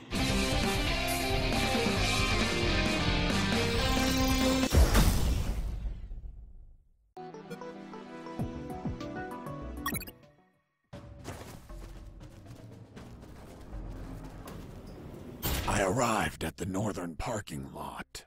There were trucks and containers all over the place. I wanted to hide in the right truck, serial number 233980. But Machine Gun Mike could be waiting for me, seeking revenge. What the fuck? Come on, Fox! Try tossing stuffing your puny grenades now? Machine Gun Mike? Nope. Now I go by the name Splash Mike. Why Splash?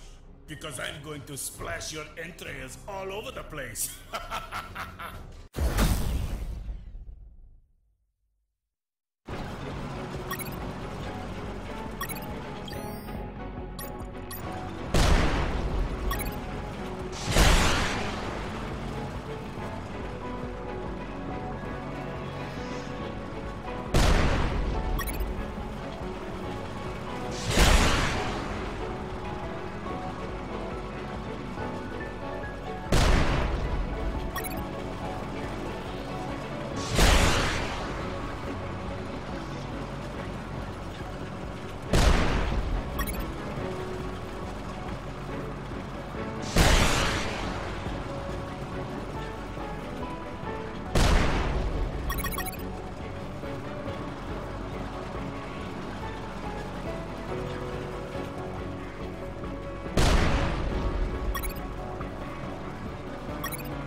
Boss defeated.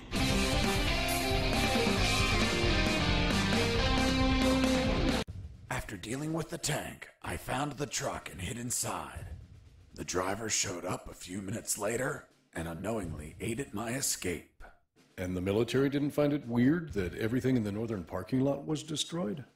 Who knows? Maybe it's a regular occurrence. But the truck driver must have seen all that destruction. Well, you know how military grunts are. They only think when ordered to.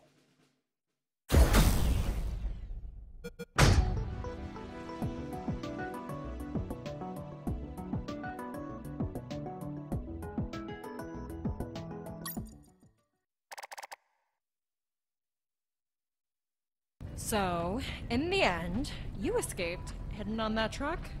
Yep. What about the shit you told me about not escaping in a truck to prevent pollution?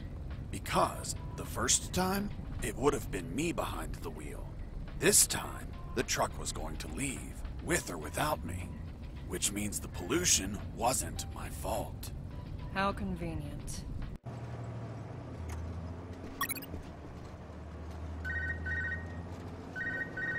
Fox, do you copy? Hey, it's the concrete paparazzi. Concrete paparazzi. Ha! Such an asshole. But I like it. How's that escape of yours going? Making progress.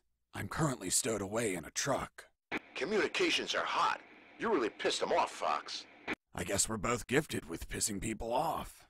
Sorry about the concrete joke, by the way. Nah, don't worry about it. Better to have a sense of humor about being jailed over some concrete blocks. By the way, you haven't seen them, right? I've seen concrete everywhere, Robert, but nothing as big as you mentioned. Ah, well. Send a postcard when you get home, my friend. Definitely. Over and out. Colonel, do you read me? Loud and clear, Fox. Hey, Colonel, any idea where we are? We are somewhere in Candoro, near the coast. How do you know that? I've heard conversation, and the air smells of salt. The truck stopped at last. Its destination was a small port owned by the clandestine base. Looked like the truck was carrying packages to be transported by sea. As we arrived, I overheard a conversation between the driver and a hangar officer. Are you gonna tell me what the fuck you're bringing me at this time of night? Sir, I have an order to send this load by sea. Fuck! You're waking me up for this? I already told your officer. All maritime operations are canceled. We're waiting for the nuclear warheads to arrive, and we won't ship anything else until there's a new order.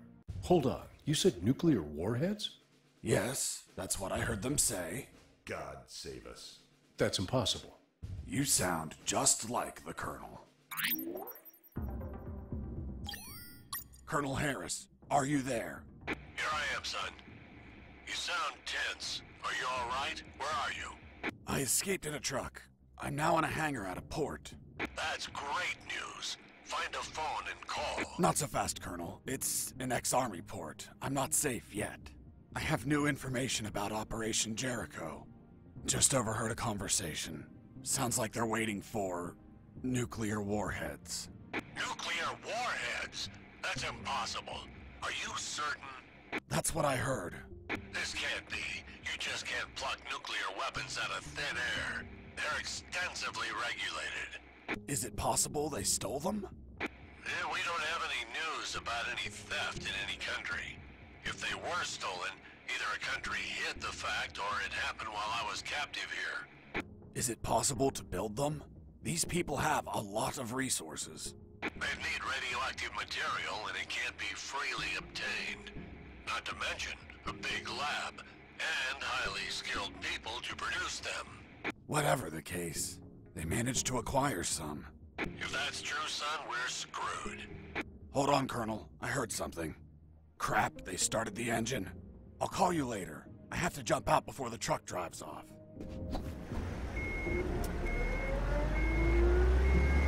Close the door.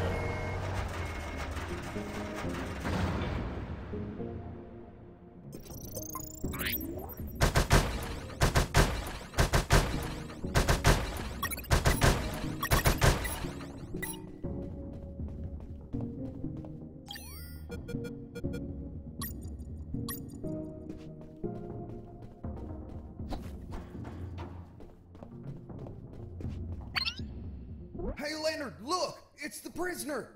Leonard, not Mike. These guys were Leonard's. Mike doesn't fit engineers. Quick, call for backup! So they get the credit? No way! I'm fed up with them making fun of us, just because we're engineers. You're right, Leonard. They treat us like nobodies because we don't carry a rifle. Our weapon is our intellect. To the controls! We'll tell them we saw the prisoner. Activating radio saw. Guys, you're engineers. Don't play soldiers with me, okay? I won't hurt you. Come on, let me pass. I'll give you some trading cards. Eat a dick. Fine. I don't know what you have on those computers, but any unsaved work is going to get lost. The saws were controlled by the terminals. I only had to destroy them, and with all the noise in the hangar, a few explosions wouldn't draw any attention. But I had to be careful not to kill the engineers, and heal them in case they got injured.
Son, do you copy?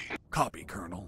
Still in that hangar? Yes, Colonel. Still trying to figure out how to get out of here. By the way, guess what? They have a mini rescue submarine. Rescue? These people don't look like they go around rescuing people. I'm getting inside to have a look. Maybe I can ride it out of here.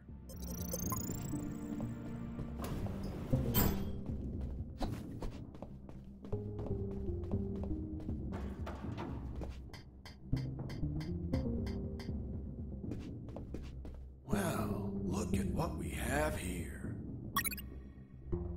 Fiddling with the controls, levers, and compartments, I managed to discover the submarine's logbook. It contained details about its last mission, a rescue operation. The details didn't catch my attention at first, but this logbook turned out to hold exactly the answers we were looking for.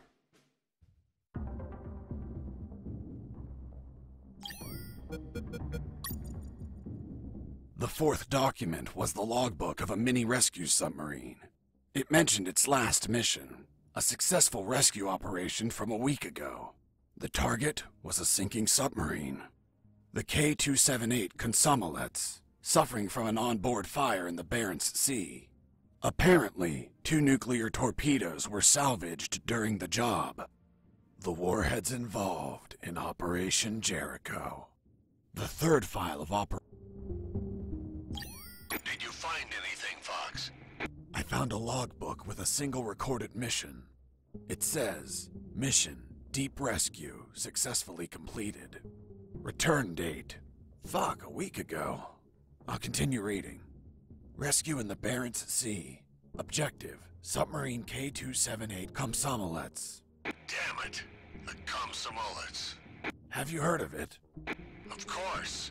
It's a Soviet submarine that sank after catching fire. But I can't think of any connection between these scum and the Soviets. Maybe they're a Russian faction and went to rescue their comrades. Or they could be trying to trade the crewmen for Russian nukes or something. Fox, this wasn't a rescue mission. But the log says... The Komsomolets sank over a year ago. There's not a soul alive down there. It's not people they were hauling. It was something else. Colonel, what was the sub armed with? As far as I know, 2 nuclear torpedoes. Fuck! There it is. The nuclear warheads for Operation Jericho.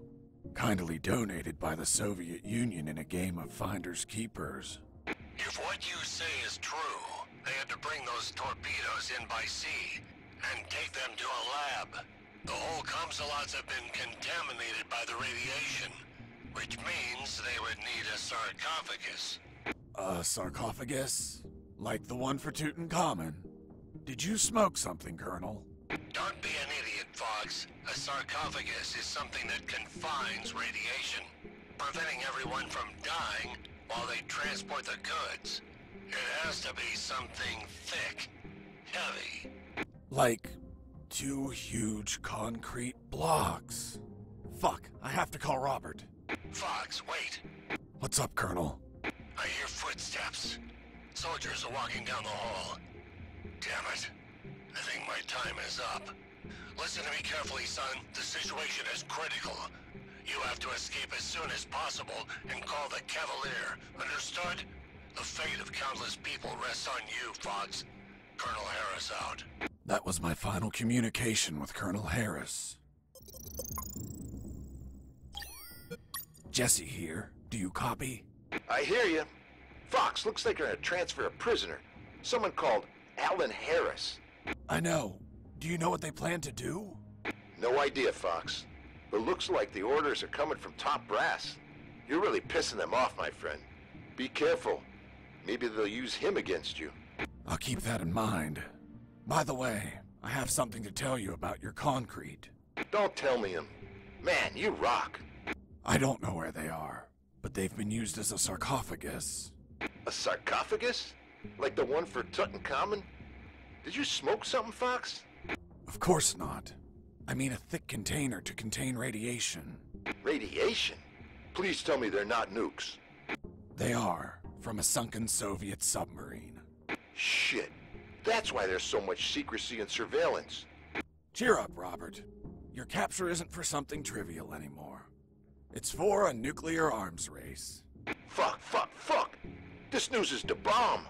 That's a literal way to say it. Keep me informed, my friend. I want to know all the deets. I will, Robert. Over and out. Colonel, do you copy? Colonel? Shit, he must have been taken.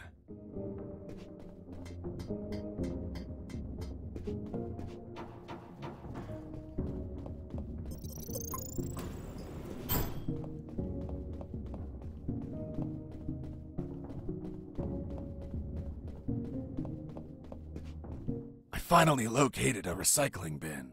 I've been needing one for a while. Why the hell did you need a recycling bin? To get rid of some stuff. But couldn't you just toss them on the ground?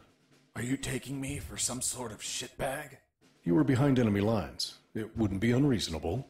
Look, Lieutenant, I don't abandon my principles at the first sign of adversity. I see.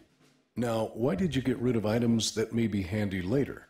Because the more stuff you have, the more you're a slave to your own possessions. And nothing enslaves me. So, I threw away everything that I didn't need. An act that's common to minimalists such as yourself. Minimalist? Me? Where'd you get that stupid idea? Take a look at yourself. You look angry and disappointed. As if you're having minimalist intercourse. How dare you? Relax, Sergeant. It's obvious what Mr. Fox is trying to do. We've been here for a long time. We're tired, even slightly agitated. Mr. Fox is trying to take advantage of that by getting on my nerves with petty insults, hoping I attack him and provide an officer misconduct charge that enables him to be set free. But that is not going to work, Mr. Fox. Look, I'm used to interrogating assholes like you. Fuck. You got me, officer. I underestimated you. Fuck. I have to admit that you're very good. Well, thanks. Yeah, well, let's continue. You said that you got rid of some items.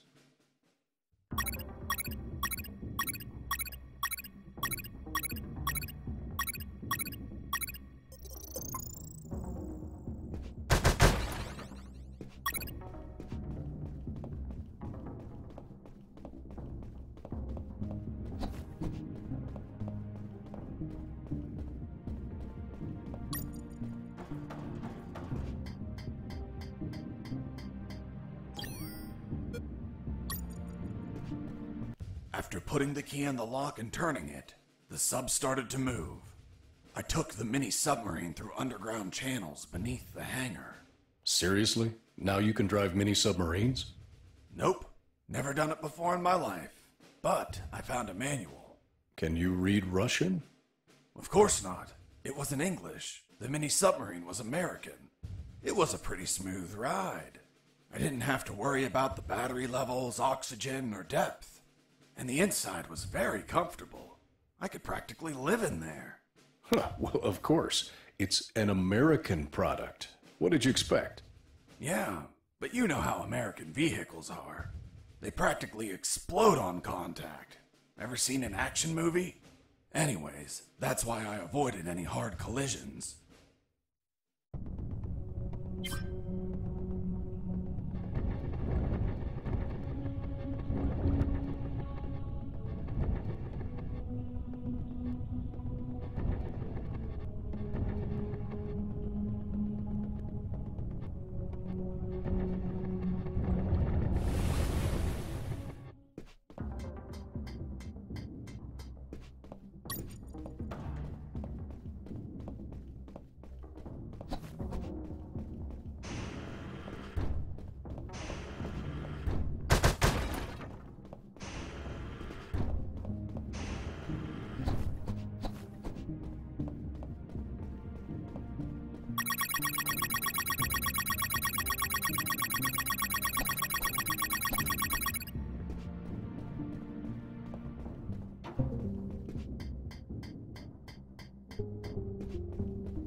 had to feel lonely, locked in that submarine underwater. Nah, I had some company.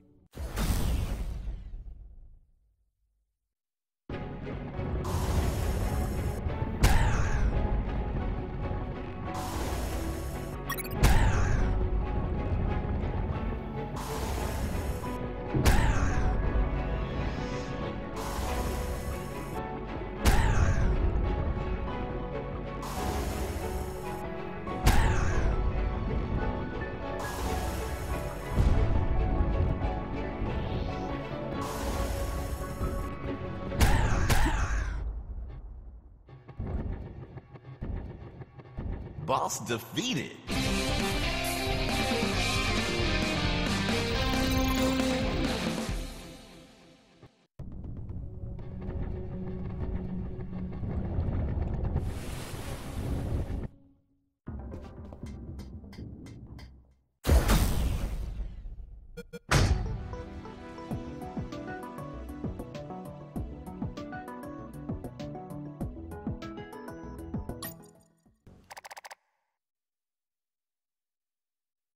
I ended up in what looked like a dock.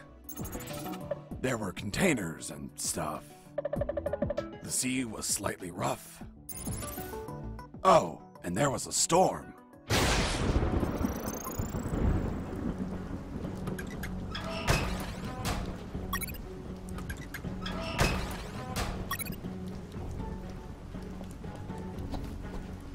Under the rain and the biting cold, the Colonel's fate gnawed at my mind. According to Robert, they were moving him. Was it a routine inspection? Would he be returned to his cell? Would they find the radio? He was an old, annoying, tiresome man, but I feared for his life. Until the radio chimed in. It was Channel 1. Colonel, what happened? Are you okay? I'm fine, Mr. Fox, thank you for asking.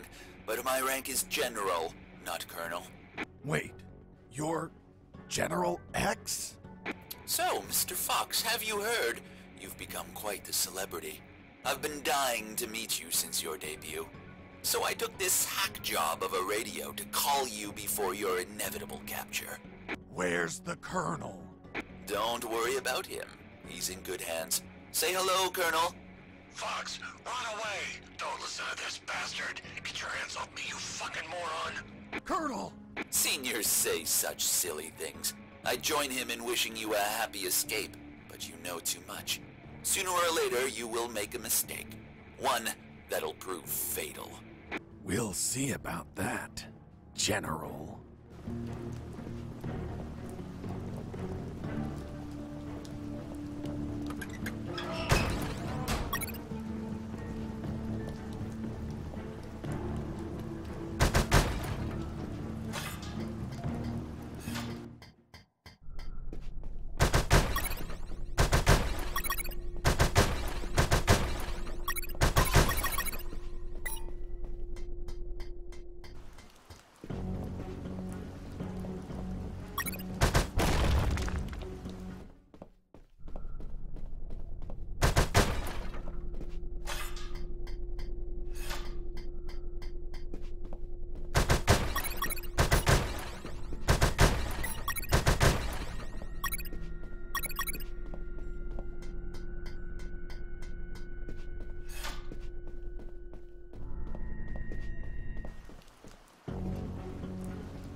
Heard something.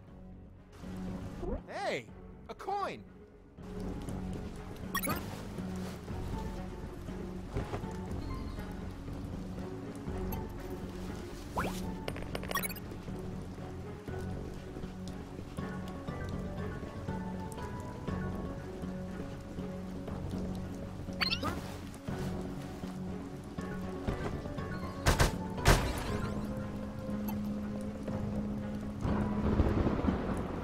lovely ship.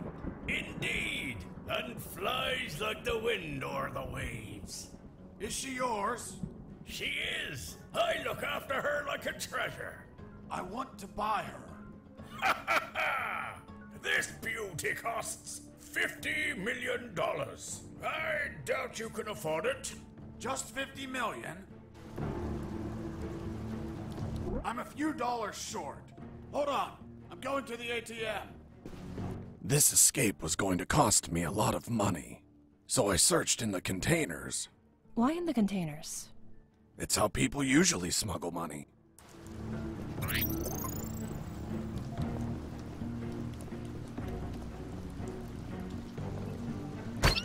Heard something.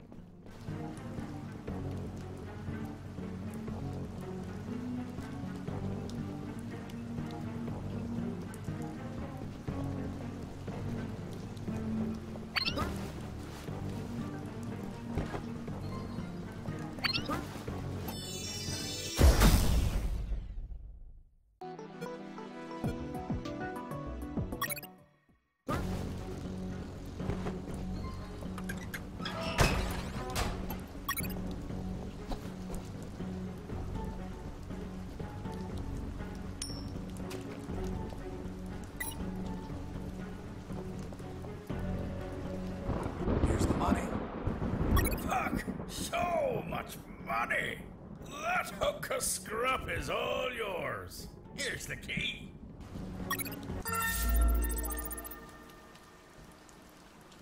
And that's how I bought the ship I would finally escape in.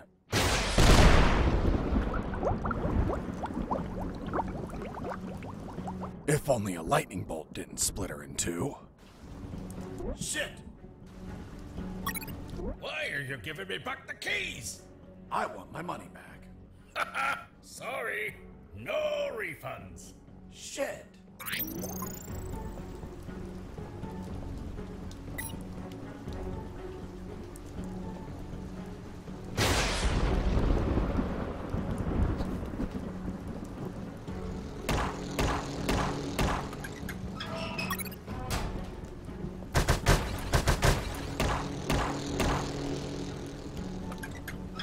Nothing useful.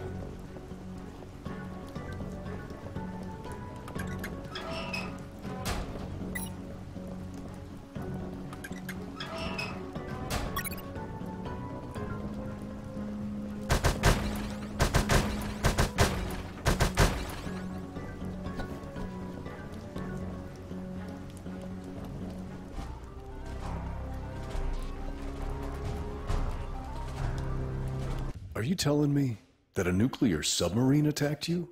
That's what I'm saying. I see. And now you're going to tell me you fought it instead of running away. Of course. I would have left it alone if it didn't launch its missiles. And nobody launches missiles at me without permission.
Boss defeated.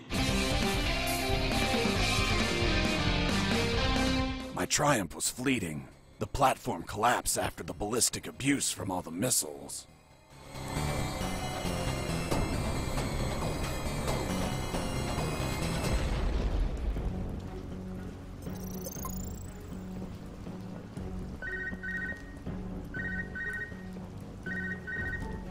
Mr. Fox, did you just sink one of my submarines? She attacked first. Ah, then it was you. Thank you for revealing your position. Hey, Fox, are you there? Here I am, Robert. Fox, the comms are fucking lit. They're sending everything they have to the docks. What the hell did you do? I just sank a nuclear submarine. That'll teach it not to launch its missiles at me. Are you kidding me? I'm serious. Good thing it wasn't armed with nuclear warheads. They must be saving them for Operation Jericho. Speaking of nukes, hearing a lot of chatter that they're prepping to the Omega building. Man, if you don't stop them, there's gonna be a worldwide bloodbath. I won't be stopping them. But who else will? I don't care, Robert. Right now, I don't need to be recruited by another colonel to save the world. Right now, I just need to save my ass. And the moment I find anything, even a pull float, I'm getting the hell out of here.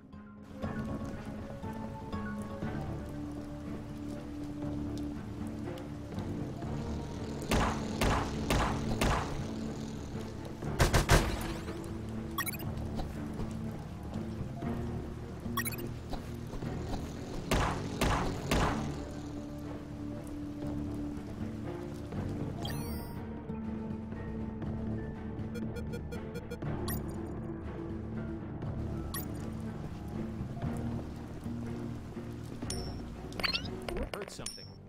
Hey, a coin! Hey, a coin!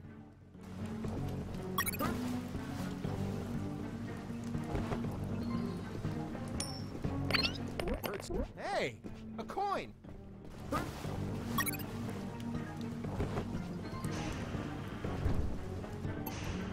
Inside that hangar, I found what I was looking for.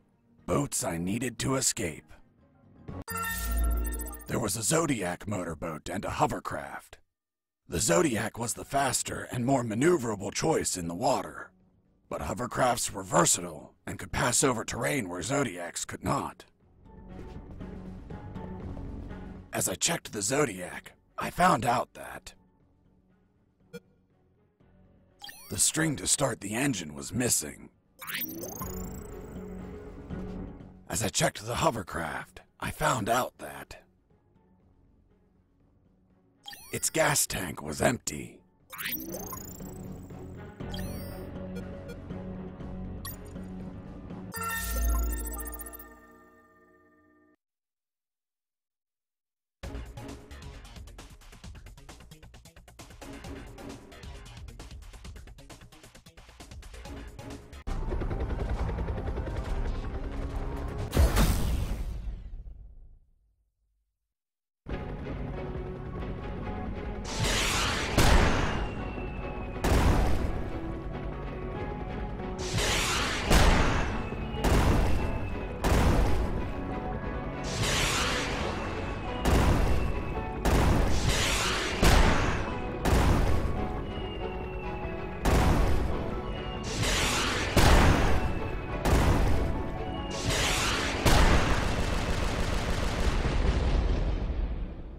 Boss defeated.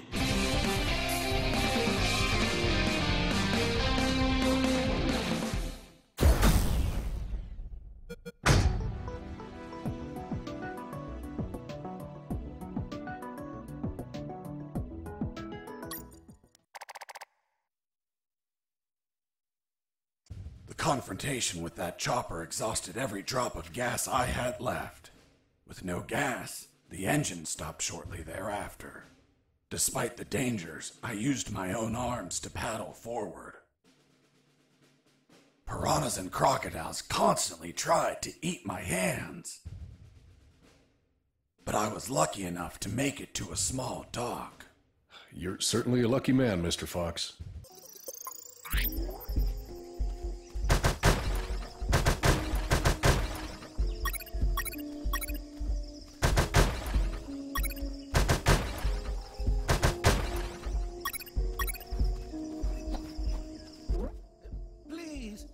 Please, don't kill me.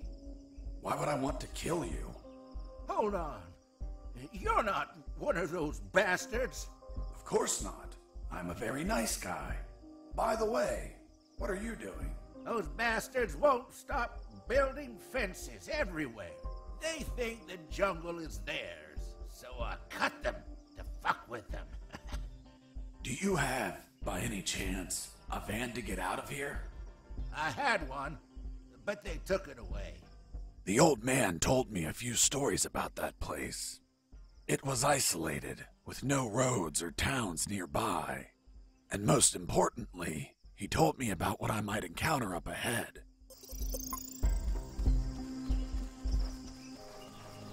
There, hidden in the middle of the jungle, stood a compound riddled with cameras. The level of security was sky high, like the mansion of a cartel boss, and I could see why. Because the center of this fortress was the Omega Building, the heart of Operation Jericho. The old man told me that he saw some helicopters landing on top of the building. If I stole one of them, that would be my ticket out of there. One thing was for sure. If I was detected by a camera and the alarm triggered, they would put the Omega Building in lockdown and I could kiss those helicopters goodbye. But none of that matters because even though I was already showing signs of exhaustion, I slid in like a shadow and managed to go undetected.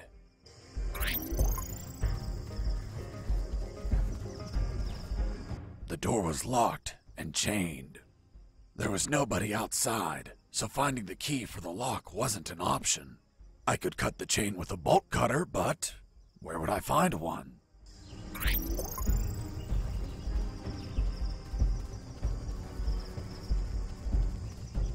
Hello, friend. Give me that bolt cutter. But it's mine.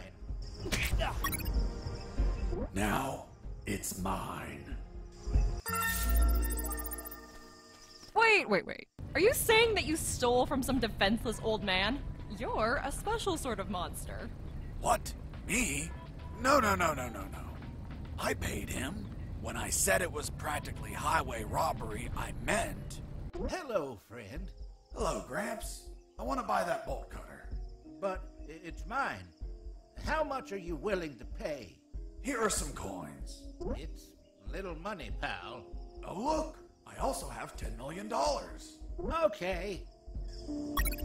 Thank you, Gramps. You're welcome, kid.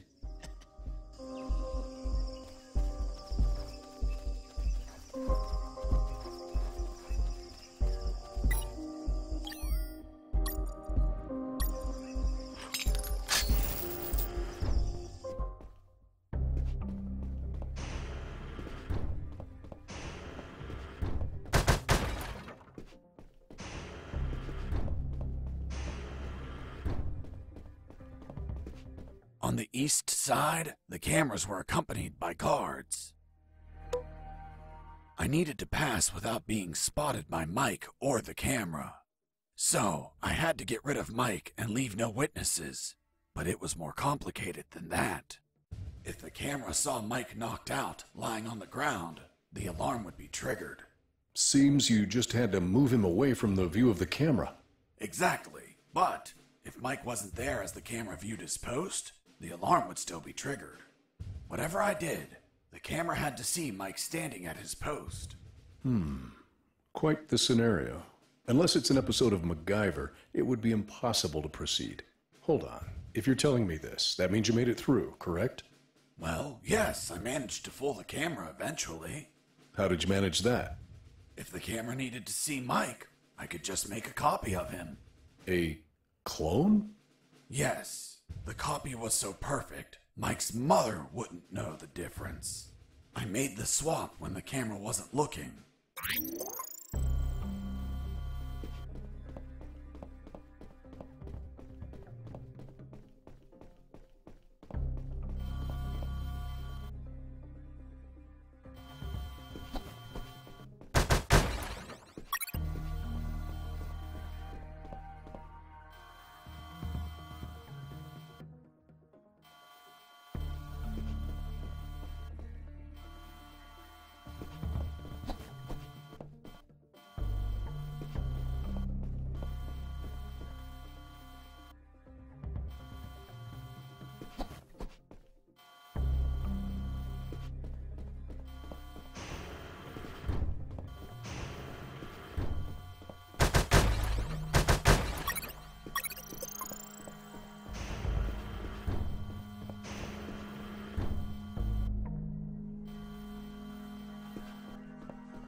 There it was, the entrance to the Omega building. That would be the last place I'd visit on my tour de escape.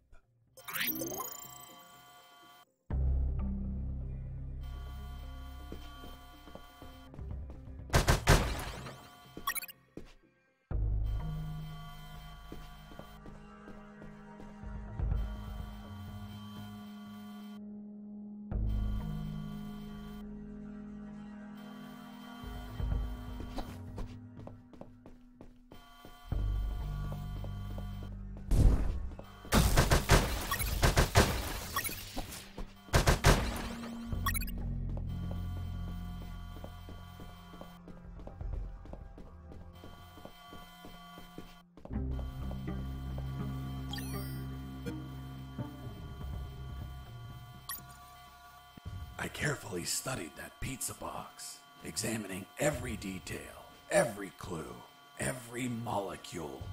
I deduced that it was used by someone else to smuggle something into the Omega building. A pizza? Exactly. A pepperoni pizza, to be precise.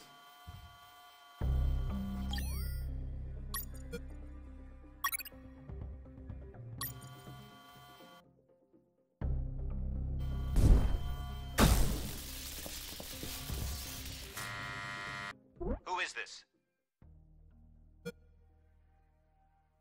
I have a pizza here for Mike. That's me, but I didn't order one. Fuck. The pizzeria screwed up again. They must have repeated the last order. My God, they suck at managing orders. And this is so far away. Are you sure you don't want it? It's just out of the oven. Hold on.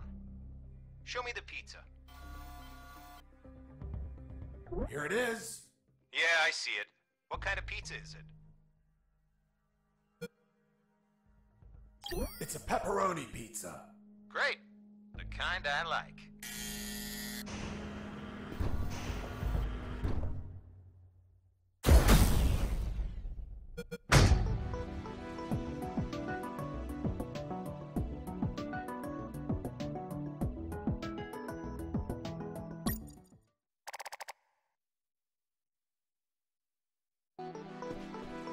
As I crossed the door, I entered into the Omega building, the heart of Operation Jericho. It was a cold, dark industrial place with containers and barrels everywhere. On my right, there was the control room where they monitored the outer cameras. And, of course, the asshole that controlled them. The guy I tricked with the pizza, who was coming over to get it. Reality was going to hit him in the face. Give me the fucking pizza and get out. Of course. Here you are, friend. I'm not your friend, buddy. What the fuck? It doesn't weigh shit. Son of a bitch. You bake these thinner by the hour. It's empty. Where the hell is my pizza? Look at what's on the box. What? Where? I was inside the Omega building. I just had to reach the rooftop and pray that I'd find a helicopter.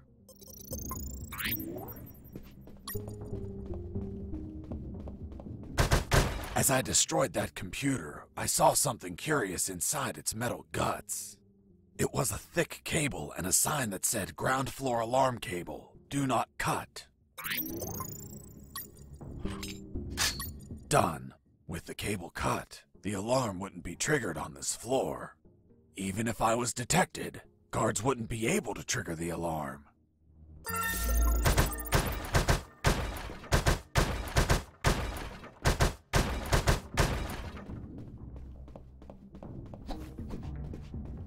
They put a lot of effort into the security of that compound. The guards weren't the typical ones I've encountered before. They were Scandinavian guards. Not only were they tougher than normal guards, they were light sleepers too.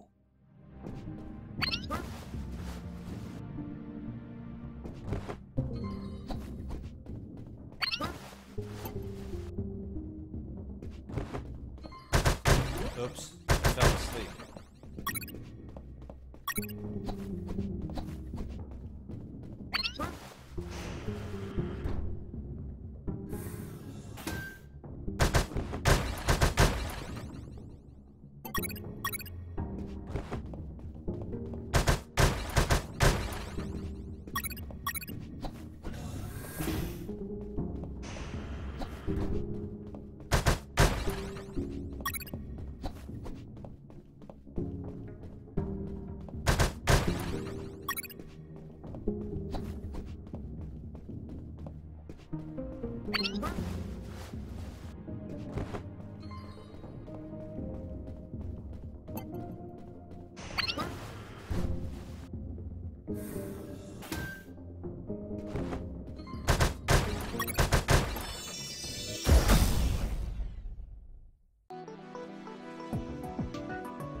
In that pokey little room, I found a few crates.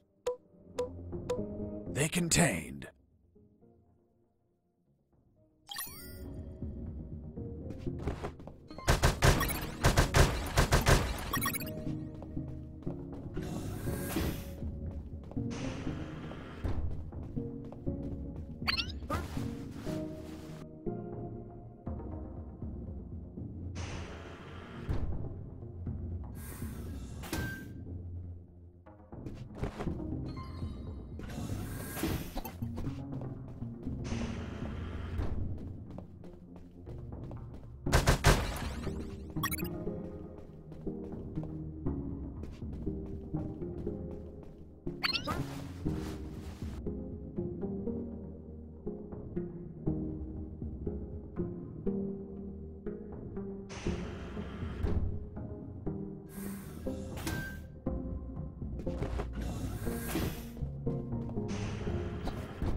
I heard something.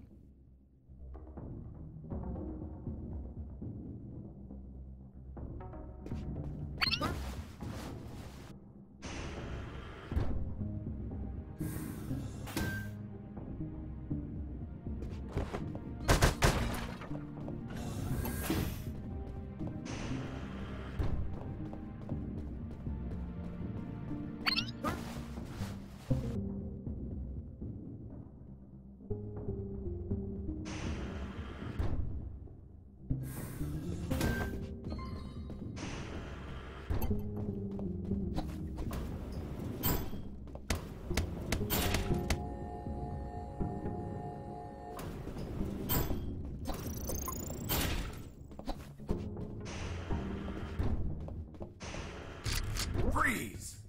Hands up! What happened with Dr. Hoffman is kinda long to explain. Do you want me to summarize it? Don't even think about it. Any detail can be crucial, so don't skip anything. Now, I want you to drop that fissile core uranium-235 isotope sample. How in the world do you know that it's a fissile core uranium-235 isotope sample? What else would be in the hands of a scientist whose expertise is in fissile core uranium-235 isotopes? How do you know I'm a scientist whose expertise is in fissile core uranium-235 isotopes? I know everything about Operation Jericho. Now, drop that sample. Do you know what will happen if I drop this and the flask is broken? Of course I know. The radiation will flood the whole room. And that would kill us all. I know. I'm not telling you to literally drop it. I mean, slowly set it on the table. It's okay. Don't get nervous. Now turn around.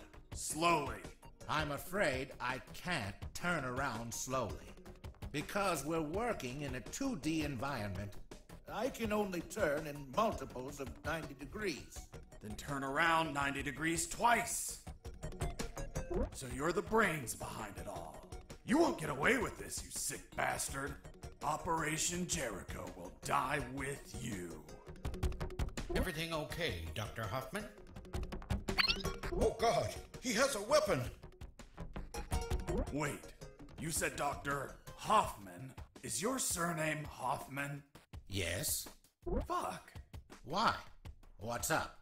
I had a neighbor called Hoffman. He was tall, German, and hairy. He won the lottery, but died of gonorrhea the week after. Poor man. Yes, life can be cruel sometimes. But enough stories. What's the purity of the isotope you're using? 95%.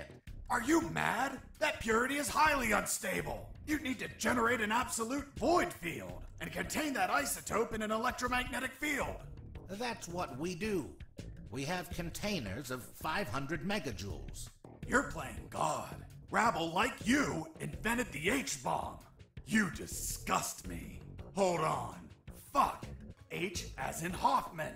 You invented the H-bomb. What are you saying? The H comes from hydrogen. Hydro what? Don't try to confuse me with your scientific slang. Whether or not you're the mind behind this, you're the accomplice of a nuclear menace. Say goodbye, Dr. Hoffman. Wait. I did it against my will. They have my daughter. If I don't do what they say, they'll kill her.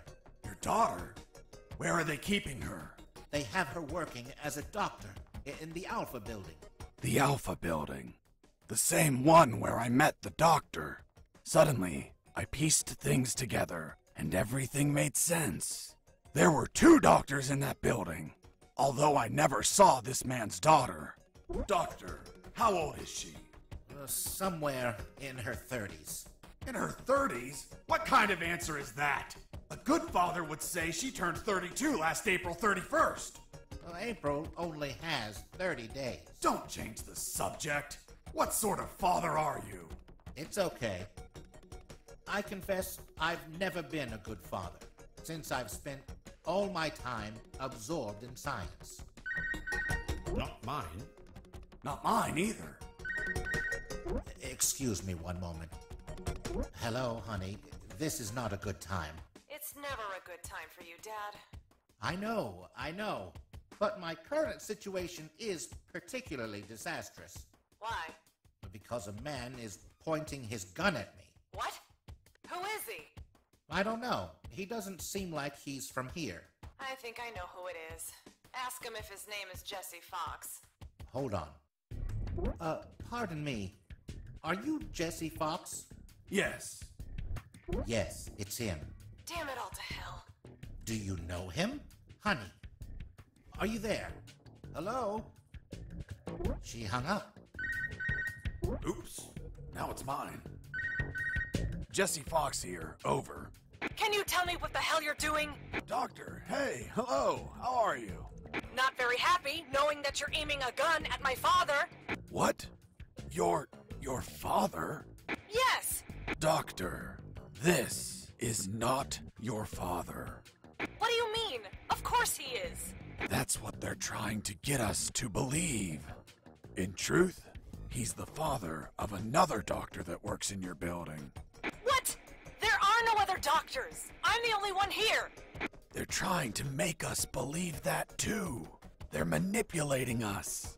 Is your father, by any chance, an expert in nuclear chemistry who works in the Omega building? Yes, he is. The evidence finally collapsed in on itself. Besides 2 doctors, there were 2 scientist fathers. The one in front of me who also had a doctor daughter, and the doctor's father. Really? Then explain something to me. How is it possible that someone like you, dedicated to looking after others, has a father that is involved in the annihilation of millions of people? What are you saying? My father is a good man. He's a brilliant scientist, not a killer.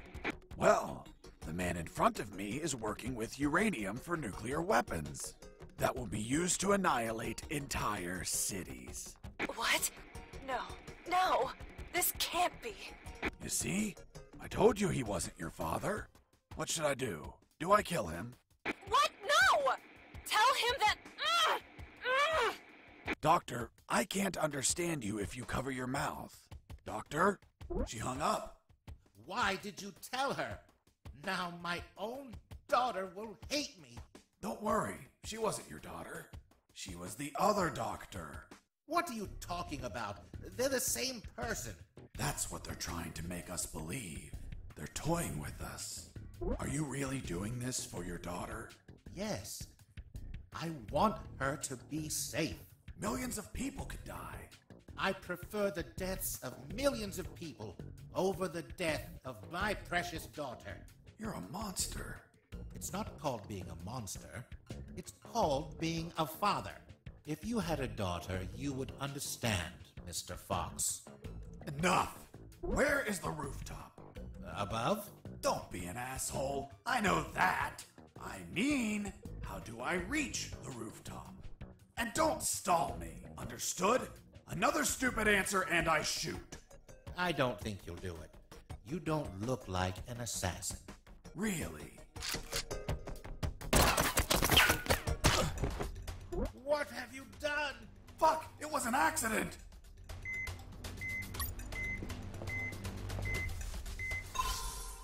Tis but a scratch. Come on, my friend. Stand up. I'm going to repeat the question one last time, and this time I won't miss. Excuse me. You didn't miss. You hit me. That's true. Then this time I won't heal anyone. How do I reach the rooftop? There is a lift that reaches the rooftop. You just have to keep going up as much as you can. But you will need a level 4 access card to go out. Well, in that case, give me a level 4 access card. We don't have one. We just have level 3 access cards. I swear. Fuck. I'll have to search for it.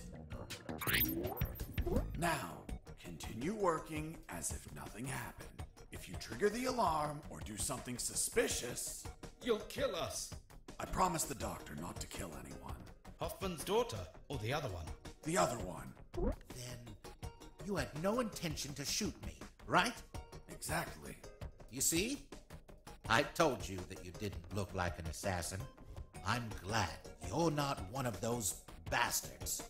You can't imagine how much I hate myself for what they're forcing me to do. In the end, I talked to them about my escape, about Colonel Harris, and the promise I made to him to call the cavalry if I managed to escape. That gave Dr. Hoffman and his team some small hope of rescue. He promised to delay the preparation of the uranium that would be used in Operation Jericho for as long as he could. After that, I asked him for some assistance in my escape, but he was terrified of being discovered, which would compromise his daughter's safety. So he decided to stay neutral, but still volunteered some information.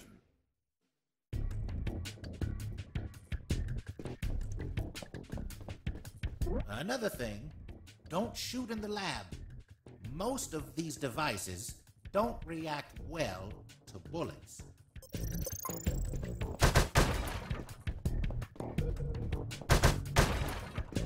Be careful in there. There are patrols of mechanical spiders. They can see in every direction. Can they be shut down somehow?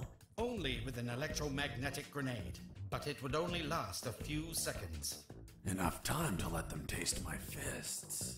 Thanks for the warning. Please carry on with your genocide work.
Mr. Fox!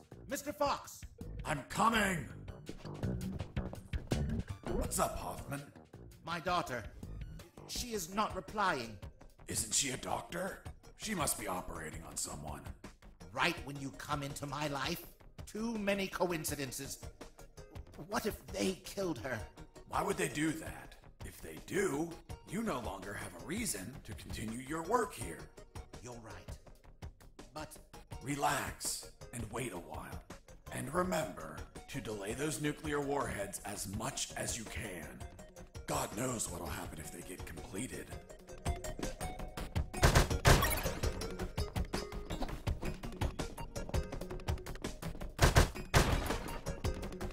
You're not going inside, are you? I'm just going to have a quick look. Are you crazy? Without an anti-rad suit, you will die in just a few minutes.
Hey, Fox, are you there? Here I am, Robert. Guess where I am? I don't think you're home. The radio signal wouldn't reach.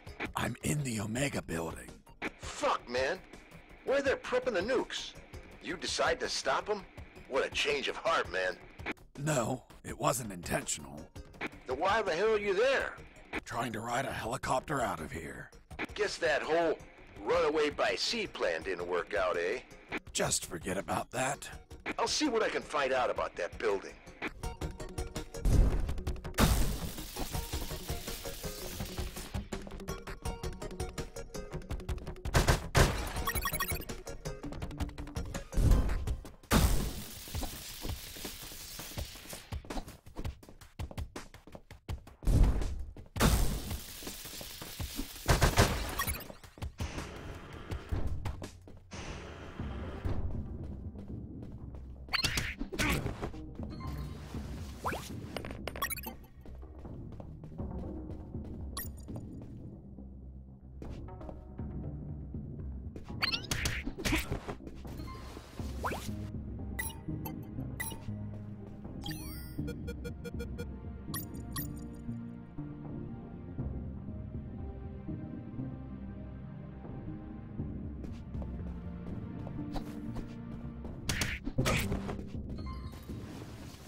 This was the access card I needed to reach the rooftop. Now I just had to check if there were any helicopters up there.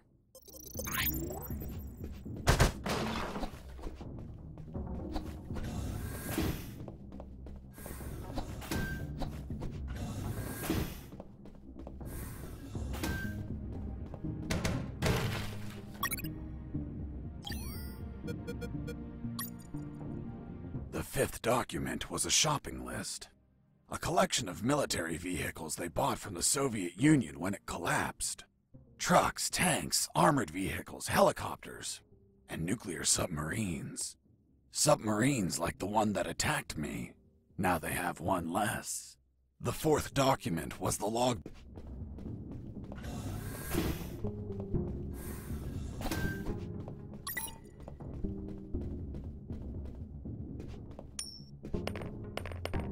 Hey, a coin!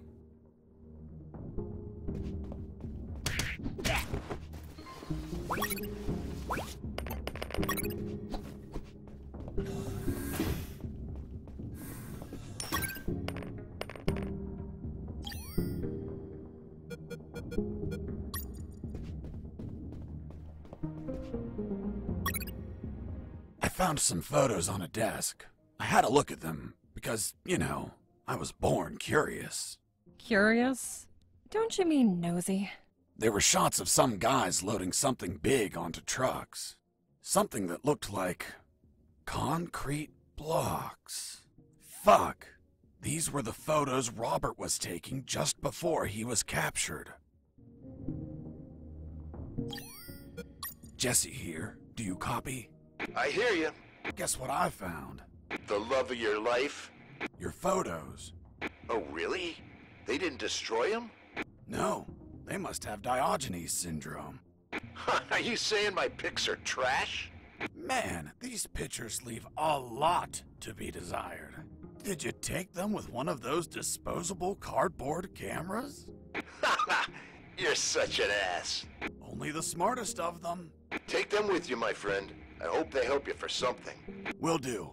Over and out.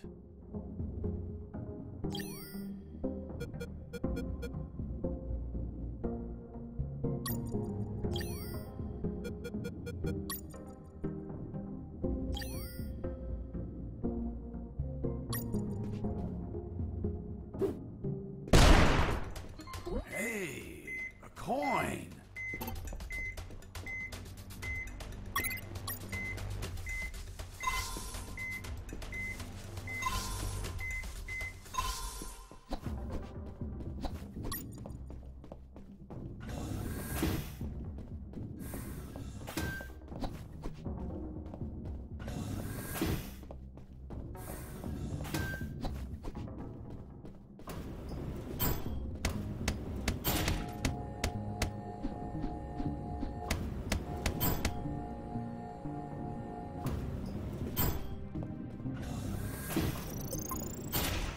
I finally went out to the rooftop. As I stepped out, I observed details that would be missed by mere amateurs. But to a trained eye like mine, nothing ever goes unnoticed. First off, there was a communication antenna to my right. Right? You mean on the left? I was looking south, so your left is my right. Of course. Continue. Another key detail. There were 4 guards. And they were smoking. Well, well, well. Look who we have here. Hands up! You have no fucking idea who I am, do you? Who the hell are you, scumbag? I'm the man who's going to shove my boot in your asses so deep that you'll all be shitting leather for a month. I'm the fucking work inspector. Military Internal Affairs. What? So, how the fuck is it possible that a goddamn gentleman like me, dressed as a mere civilian, freely strolled around the whole fucking building? I'll tell you how. Because some inept guards decided that instead of being at their posts, they slithered up to the rooftop to hide, smoke, and spew scum. It's our 5 minutes off, sir. Are you kidding me, soldier? No, sir. What's your name, scumbag? Mike, sir. Listen to me carefully, scumbag Mike. I've been sent by the general himself. He is pissed off with all the soldiers in this building, and I have his permission to ensure each one of you are pissed on. I just have to make a little fucking check mark, and your precious fucking leave is a never-ending hell of cleaning latrines and wiping piss. So, don't piss me off. Do I make myself clear, scumbag Mike? Crystal clear, sir. Chatting here, blah, blah, blah. Gossiping like schoolgirls. You disgust me. Fuck. Imagine if I was a spy or a prisoner who managed to obtain critical information, and I was pretending to be a work inspector in order to steal a helicopter and escape. What do you think would happen, scumbag Mike? Sir, it would be a non-authorized takeoff, and it would be shot down by the surface-to-air missiles. And you think he couldn't avoid it? Only if he disabled the communication with the missiles, sir. I see. And how would he do that? Sir, disabling the communication antenna that communicates with all surface-to-air missile batteries. And then he just gets away. What kind of shitty security is that? That's it? This is all going into my report. Heads are going to roll. Please, sir, don't rescind our leave. We have children waiting for us. Fuck! You have children, and you're smoking? You call yourself a father, scumbag Mike? I have good reason to keep you from your kids. No, please. I'll give up smoking. I swear to God. Swear to me. I swear. I'm magnanimous. I will turn a blind eye to this indecency. But the day you hold another cigarette will be your last. Thank you, sir. Take a look at this floor. It's littered of cigarette butts, you pigs. Have you been tossing these without putting them out? You'll burn the building down. Not to mention the pollution. And what happens if a passing child gets burnt from these? Fucking swine. Lean down, little piggies, and collect all these cigarette butts. With your mouths. Now. Yes, sir. You too, asshole. Yes, sir. Now, get out of here and go back to your posts. Yes, sir.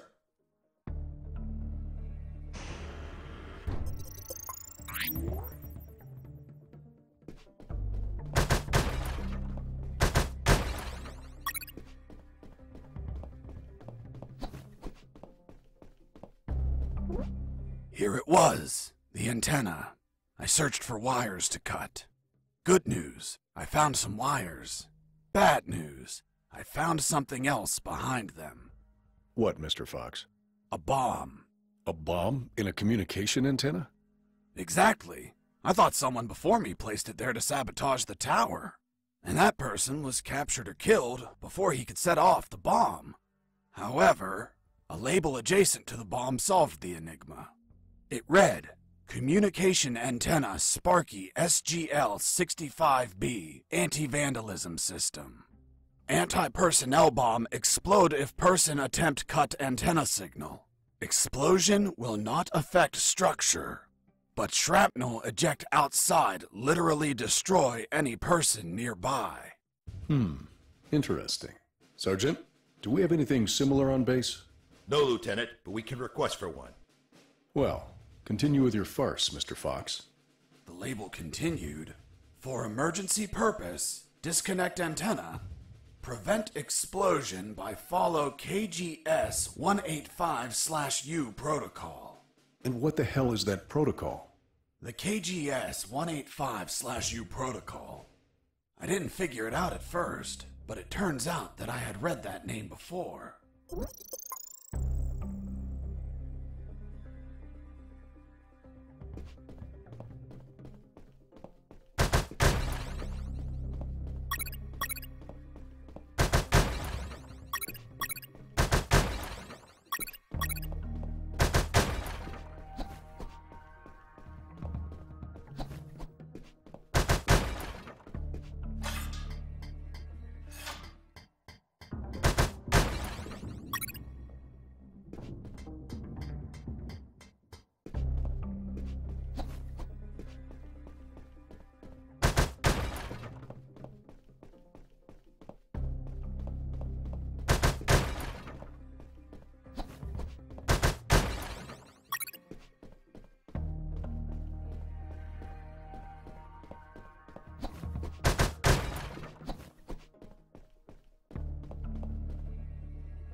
I use the wire with clamps to connect the...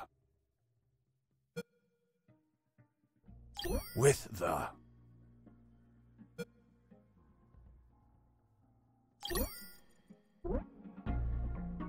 I use the wire with clamps to connect the...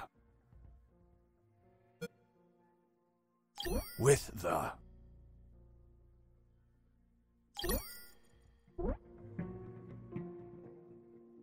I use the wire with clamps to connect the... with the...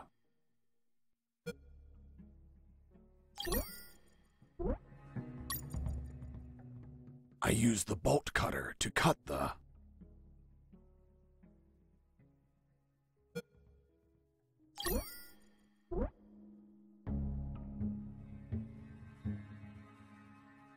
I use the bolt cutter to cut the...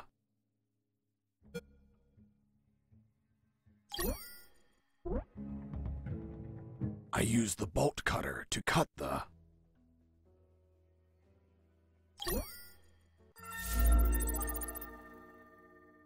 Done. The antenna was out of action. The surface-to-air defenses would never activate if I hit the skies. Now, I could finally get that damn helicopter and escape.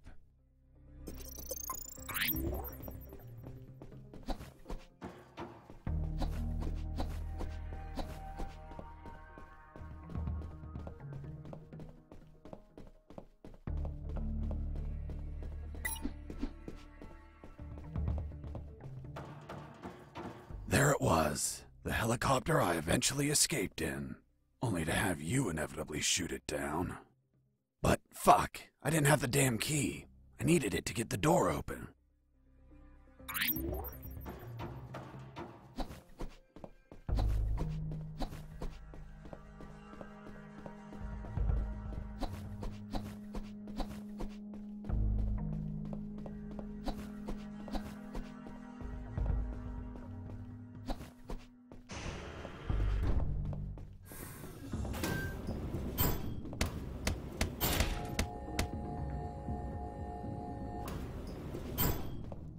I answered the call before leaving. Hey, Fox, are you there? Here I am, Robert. You find a chopper yet? Found a helicopter, but I don't have the key. Can't you hotwire it? I can't even open the outer door. Work your magic with the radio. Maybe you can hear something useful. No problem. Let's see if a guard can be tricked into telling where a spare key is. Thanks, friend. I was on the 3rd floor. There were guards keeping watch on the whole level. But these were not your run-of-the-mill guards. They were Japanese mercenaries. Were they also tougher than normal guards? No way. On the contrary, they were weaker. One punch and down they went. But these Japanese mercs were damn perceptive due to special training they received. Their unique awareness was twice that of a normal guard, an angle of 180 degrees. Getting close to them unnoticed was impossible if you weren't behind their back.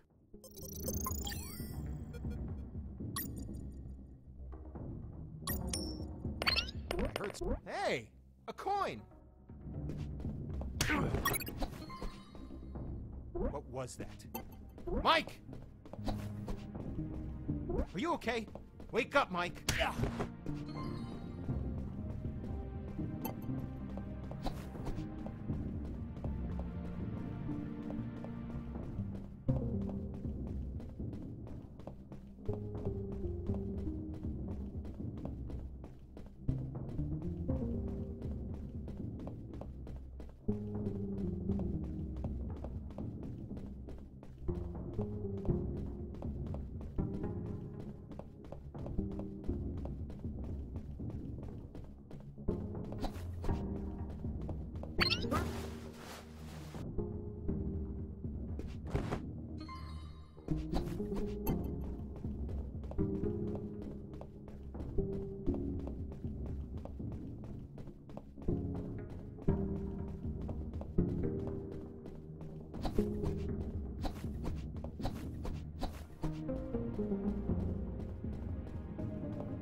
Hey, a coin!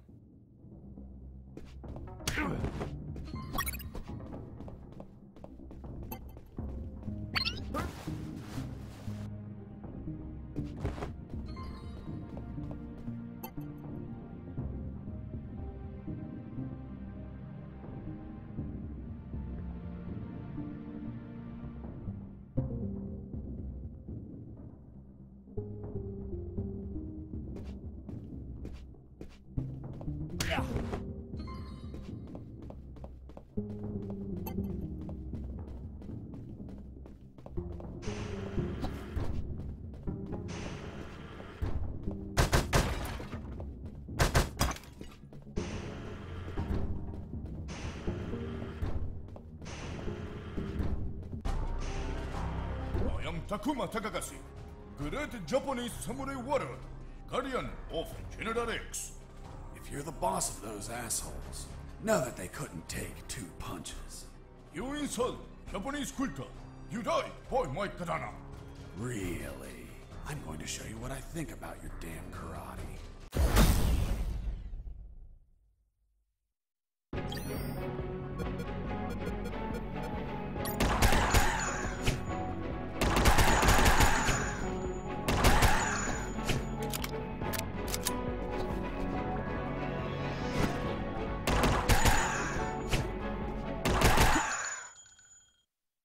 You has won. You show great courage in combat. To fight you has been great honor. Sayonara. Hasta la vista, baby. Boss defeated.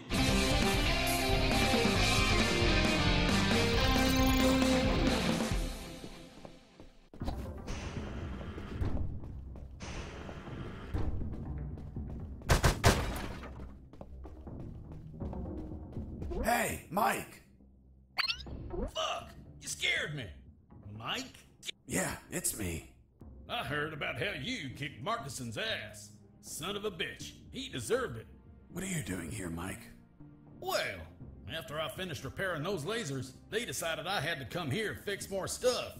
Wasn't it your night off? Yep. Just another night working for a bunch of damn extortionists. Hey, Mike. How did they bring you here? In a helicopter, like everyone else. Everyone but me? Mike, I'm looking for the key to that helicopter. Well, General X probably has it in his office. Is it far? You're right in front of it. That door? Yes. Fuck. Finally some luck. But what? Only General X can open it. Shit. Can't you use your magic? Nope. There has to be a way to get in there. A back door or something. Come on, Mike, think. Wait. His office might have another entrance.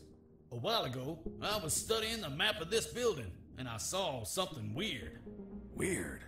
What was weird? The office has a private elevator that leads to the basement. Always wondered why he wanted an unlocked private elevator. So you could take the main elevator to the basement and go through there to General X's private elevator? Yup. Thanks, Mike. I'm going to the basement. Mike, wait! The basement is a fucking maze! Take this map with you. You'll need it to get through safely.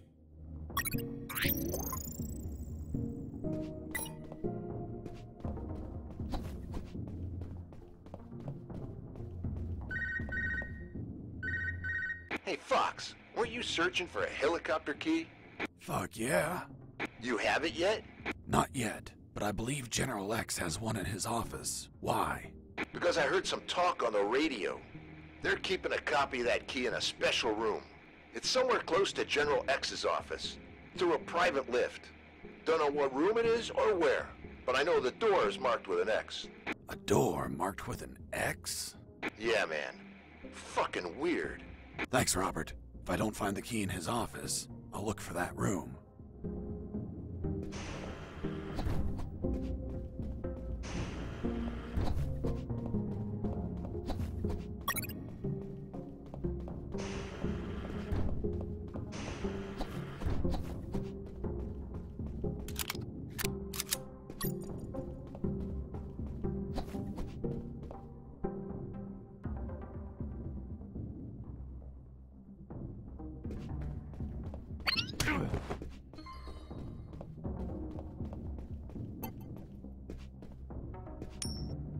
Hey, a coin!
Welcome to the basement. Thanks? Who are you? I'm the Lord of the Labyrinth. If I hadn't had enough already, a mental patient escaped from a ward. I played along. I'm Fox, son of Zox. I hail you, O Lord of the Labyrinth. What's behind that door? A dark labyrinth filled with deadly traps. Why did they build a maze down here? They didn't. The labyrinth already existed. This building was built over an old prison, which was built over ancient catacombs. It is said that the souls of the prisoners still dwell there. Are you trying to scare me with that children's story? It is merely a warning. Such is the esteemed duty of the Lord of the Labyrinth. I wish to enter the labyrinth. Then say friend in Elvish, and the door will open. Friend? In Elvish? Shit. Turns out the mental patient was a fucking Lord of the Rings geek. What person in their right mind knows how to say friend in Elvish? Well, I don't know the word. Can you give me a hint? I'm afraid I can't grant any assistance to this enigma. What if I grant you a punch in the face? Fruit. Big, sweet. You eat it in the summer? Watermelon? It lacks water. melon?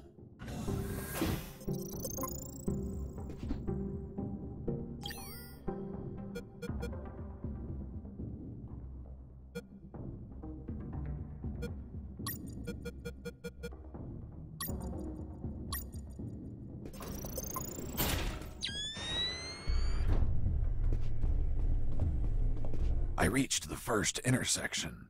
It had 3 exits, north, east, and west. I checked the map.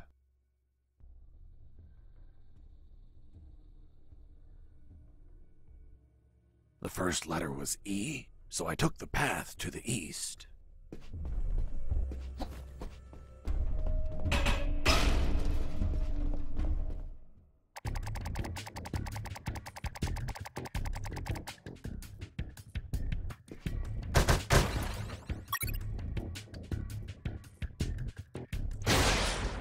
I found an old rusted sword. 1,000 years ago, it could have been of use. But this was current year, so I tossed it.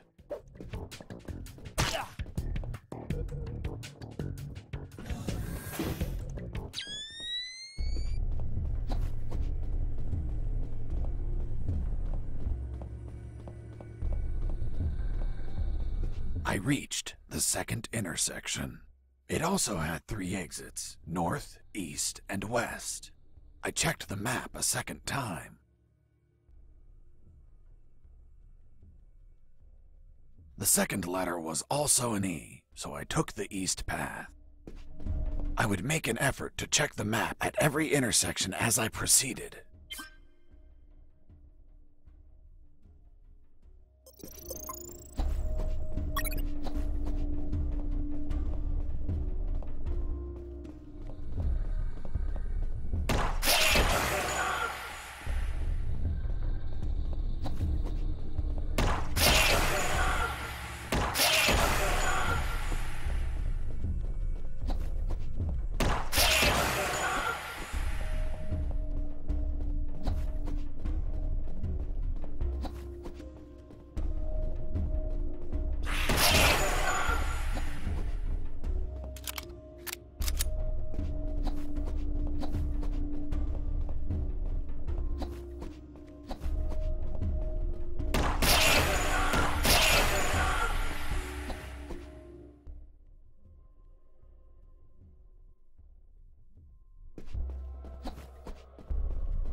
There was something odd about that wall. I found a suspicious brick that smelled like turkey. I pushed it, and...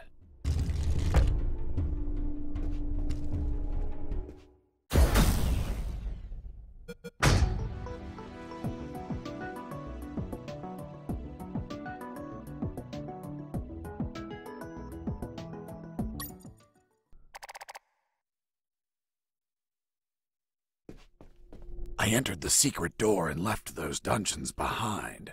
Ahead of me was a less dank portion of the basement. According to Mike, there had to be an elevator somewhere that went to General X's office, which should ultimately hold the original helicopter key.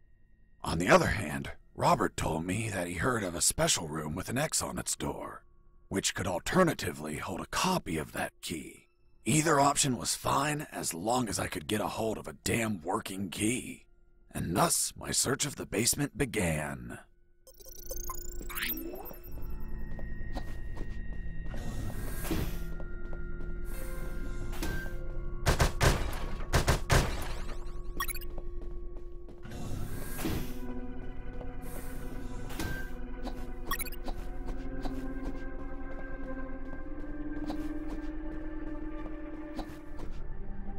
There it was, General X's private elevator.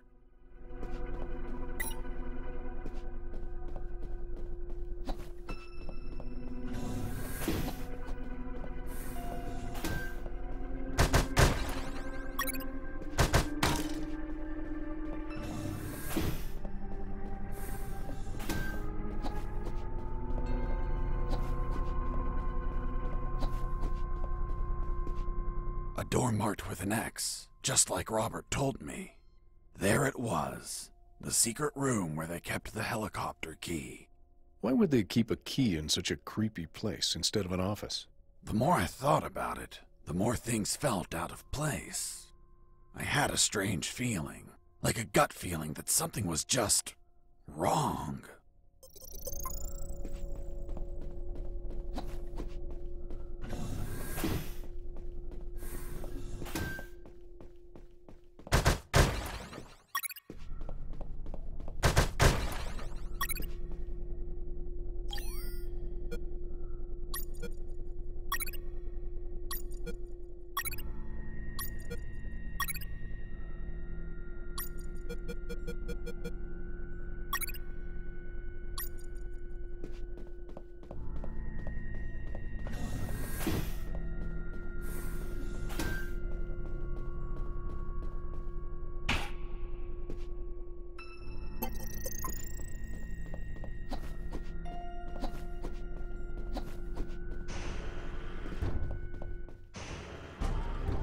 Mr. Fox,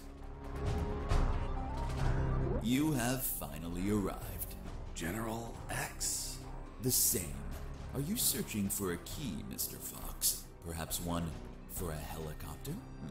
You won't find it here, Mr. Fox. I'm afraid that your contact has betrayed you. Fuck. Don't blame him. He's been the victim of my counterintelligence.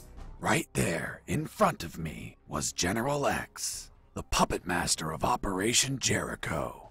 Not only was he a merciless, psychopathic asshole, he was so smart that he could predict my every move. For starters, he tricked me and Robert into searching for this room.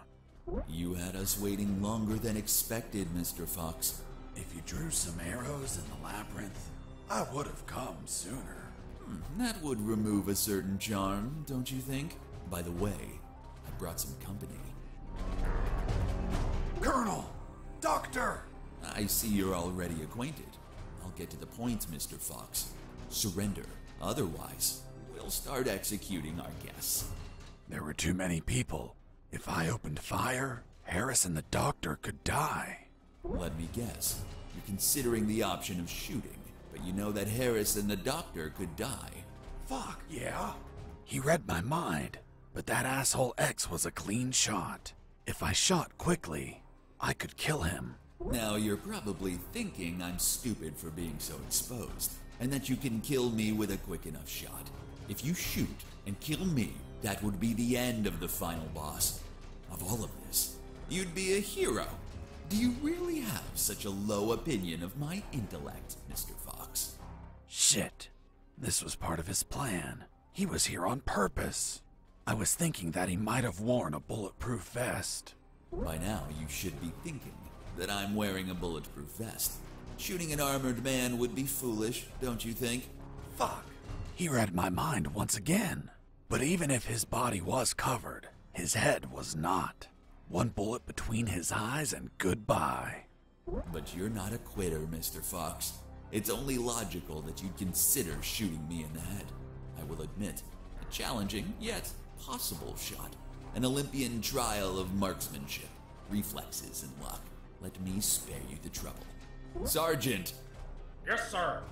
Shoot me in the head at point-blank range. But, sir... That's an order. Yes, sir. The bullet went through his head, but the bastard was unfazed. Return to your post, Sergeant. Yes, sir. What you're staring at in awe, Mr. Fox, is a projected image of myself. A hologram? Precisely, Mr. Fox. And now that it's obvious that you can't kill me, let's conclude the matter of your surrender. Or are there not enough dead bodies to convince you? Just give me 10 seconds to think about it. Of course.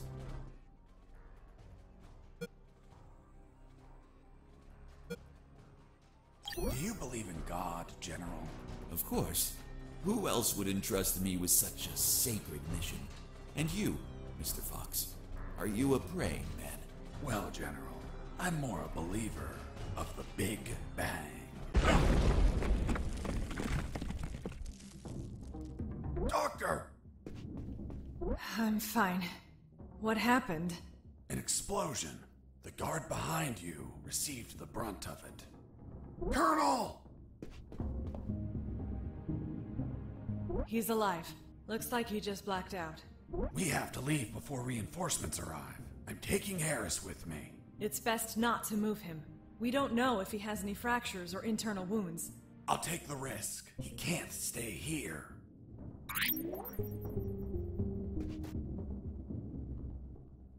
Doctor, let's go! I'm not coming, Fox. Why not? There are injured that require my attention, and I don't want to leave my father alone. What? They were going to kill you! No, they weren't. It was just a trick to catch you. And if I leave, my father won't work and they'll kill him. Run! Go away! I'll come back for you with the cavalry. You have my word. I left that room, carrying the Colonel. Wait, you're saying that you managed to rescue Colonel Harris? That's correct. Well, Mr. Fox, let's see what you invent to remove him from this story. Lieutenant, we found a corpse in the remains of the helicopter. What? Who is he? We don't know, Lieutenant. It was totally carbonized by the fire. Take him to the lab. I want a forensic analysis done yesterday. Do you understand me, Wachowski? Yes, sir. Fuck. We killed Colonel Harris. May God forgive us. No, he's not Harris. The Colonel died a month ago in an ambush. These are his personal belongings, his dog tag, his watch. Don't you remember, Sergeant? We found them on his corpse. That man has never seen the Colonel. He's just trying to confuse us with his lies. Fuck's sake, he has absolutely no evidence for what he's saying. I have this. But what? If I'm not mistaken, it's a graduation ring for the 48th Commission of Officer Candidate School. Colonel Harris graduated in a 48th Commission of Officer Candidate School. Sergeant, you don't believe him, do you? With all due respect, sir, I only said that Colonel Harris graduated in the 48th Commission of Officer Candidate School. He's trying to fool us, Sergeant. I remind you that there are more rings like this one. Yes, but not with the same smell. It reeks of shit. Sir, permission to smell the ring? Fuck. It smells just like Colonel Harris's anus. What? How the hell do you know what the Colonel's anus smells like? I'm not authorized to reveal that information, sir. Fuck. This is getting out of hand. Mr. Fox, continue your story. Let's see if we can finish this once and for all.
went up in the private elevator of... Lieutenant, they found a bullet in the carbonized corpse head. A bullet? So it wasn't us after all. Colonel Harris was murdered. Hey, friend, don't look at me. I haven't killed anyone. I'm not your friend. For fuck's sake, shut up. Wachowski, send the bullet to Science Officer Hollister for analysis. And tell him to collate it with the gun Mr. Fox had on him. Maybe we'll have a surprise. I want the results of that 5 minutes ago. Understood? Yes, sir.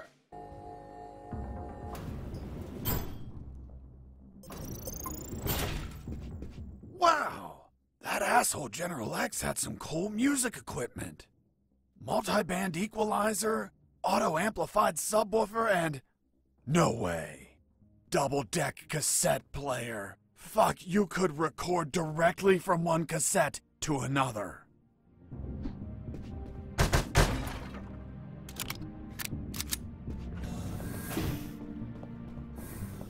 Fuck. I found out that bastard kept a fully stocked armory behind his office.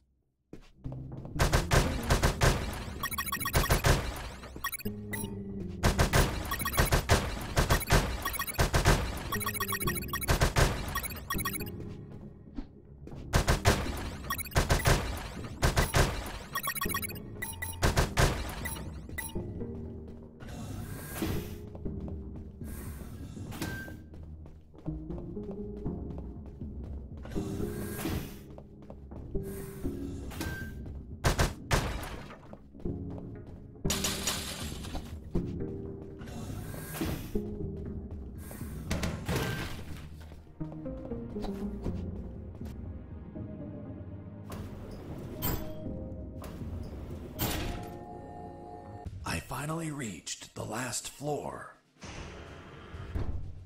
Lieutenant, we already have the ballistics results. And? You are right, sir. Ballistics established that the bullet was fired from Mr. Fox's gun. You killed Colonel Harris, you bastard!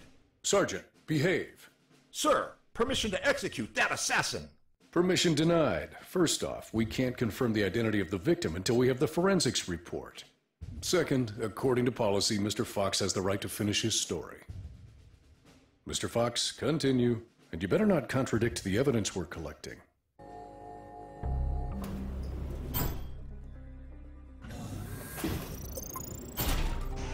Mr. Fox, leaving so soon and without a farewell. That's not very neighborly of you. And what's that on your shoulder?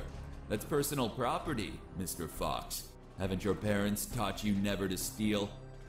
General X stood in my way, assuming it was really him and not another hologram. Are you asking yourself if I'm another hologram?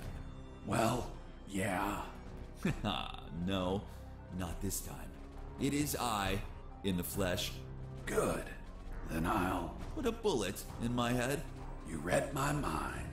Please tell me, Mr. Fox, how does one shoot that which they cannot see? What? What the fuck? Do you like my new device, Mr. Fox? Optical electronic hollow camouflage, the latest in nanotechnology. Obviously, if you start firing randomly, there's still a chance I may be hit. I believe dumb luck is a concept you're fond of? So if you don't mind, I invite you to expend some ammunition with some friends.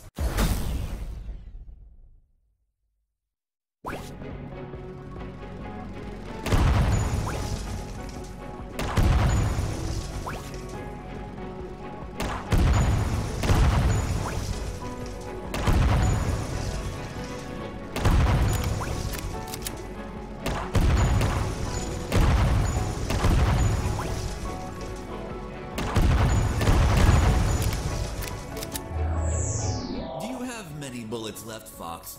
I imagine not. I suspect you've stashed some grenades, though. Let's find out.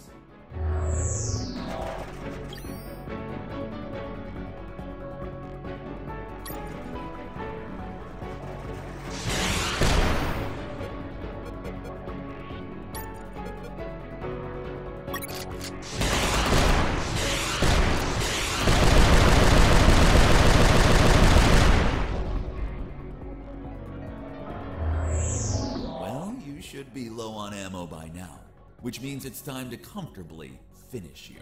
By the way, I'm sure you may have noticed by now, while you were distracted with my friends, I took the liberty to follow you around and recover some of my stolen property.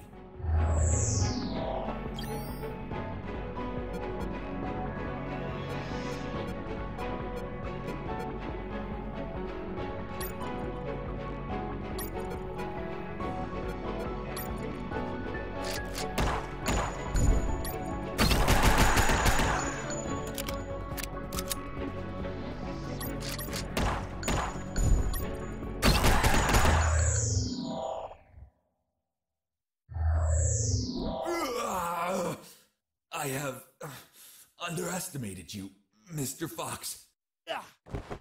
Boss defeated.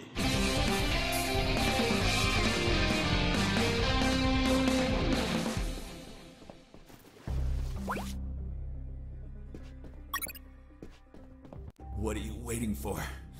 Finish me. Time without paying for your crimes? No way. I'll take you to a trial so they condemn you and lock you in a cell to rot for the rest of your life. I see. Tell me, Mr. Fox, how are you going to take me if you can't move? What? You're so predictable. I knew you wouldn't kill me or let me die, just like all of my other subordinates. They consistently led you directly into my trap, Mr. Fox. Honestly, I hope you were going to surprise me again, like that little spark in the basement. But once more, the pen is mightier than the sword. By the way, thanks for volunteering to test my new paralyzer. The discharge it releases shuts down the whole peripheral nervous system.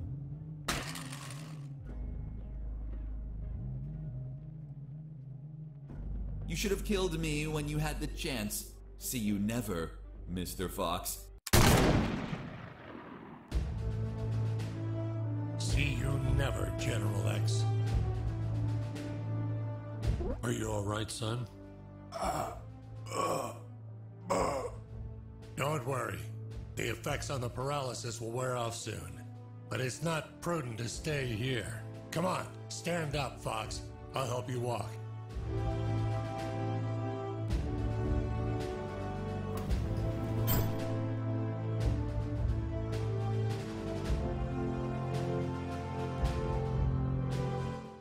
Colonel Harris and I went to the helicopter. A few minutes later, when I regained my motor skills, we took off. Lieutenant, we have the forensic report of the carbonized corpse. Hand it to the sergeant. Dismissed. Yes, sir. Looks like we can finally prove that Mr. Fox has been lying. Sergeant, what does the report say? And the physiological study confirms that the corpse with identification C4423 measures 3 inches taller than Colonel Alan Harris, disproving his identity. What? Then he's not the colonel. Of course not. I told you, Sergeant. Care to explain this, Mr. Fox? Are you going to tell us that he was tortured on a rack until it stretched him 3 inches? That would be ridiculous. He's not Colonel Harris. I never said he was. You what? You just told us that you both flew away in that helicopter. I told you we escaped together, but never said that corpse was Colonel Harris. In fact, I have no idea who it is. Are you sure you found it in the helicopter? Did you plant it yourselves to incriminate me? Like some dirty cops? How dare you? Enough games, Mr. Fox, enough. We'll find out who you are and then we'll execute you. What now? What the hell is happening in here? Colonel in the room, salute. At ease. Colonel Harris? You're alive. Sir, we thought you passed away. As you can see, Lieutenant, I'm alive and kicking. Why is this man handcuffed? We were interrogating him. He's a spy that we captured, sir. A spy? Are you pulling my leg? He's a civilian who was imprisoned for a crime he didn't commit. He's also the man that not only saved my life and freed me from the X-Army base, but also he found classified information about Operation Jericho that will be essential in stopping the X-Army. For goodness sakes, that man's a fucking hero. Release him immediately. Yes, sir. Did you tell them your heroic feat, Fox? I was at when we entered the helicopter, Colonel. But it looks like they found a corpse in the helicopter. But fuck, I don't know who he is. They say he has a bullet in his head, and it came from my gun. But I haven't killed anyone. That corpse was General X. I killed him with your gun myself. Don't you remember? See you never, General X. Later, while you were regaining your senses inside the helicopter, I retrieved General X's corpse and dragged it to the helicopter's aft. That bastard was heavy. In the air, you know what happened. Hurry up, Fox. They're following us. Don't rush me, Colonel. I'm getting used to the controls. This piece of junk has levers and buttons everywhere. But don't panic. I think we'll be able to reach Allied territory before they catch up. Then I'll call the cavalry. Charlie, Alpha, 54438, do you copy? Damn it! This radio isn't working. Fucking piece of shit. Don't worry, Colonel. As soon as we reach Allied territory, they'll stop pursuing us. Don't worry. Son, with no radio, when this fully armed piece of Soviet junk pings their radar, the first thing they're gonna do when we don't answer is take us down. Fuck. So we'll be shot at if we keep going, or we'll be shot at when we turn around? Affirmative. We're between a rock and a hard place. We'll abandon the helicopter as soon as we cross the border. I'm gonna search for the parachutes. But jumping would still be risky in this jungle terrain. You have them, Colonel? We're nearly there. There's only one, Fox. You jump and deliver the documents to the Allies. Are you insane, Colonel? They won't believe me. And you don't know how to pilot this junk. I'm dead to them anyway. You're young. You have your life ahead of you, son. Take this ring, show it to them. They'll believe you. Fuck, it reeks of shit. Well, that's because those asshole bastards were going to snatch it as they put their hands on me. So I hid it, in the only safe place I had left. My ass. Come on, son, put on the parachute. Colonel, you need to jump and tell them everything yourself.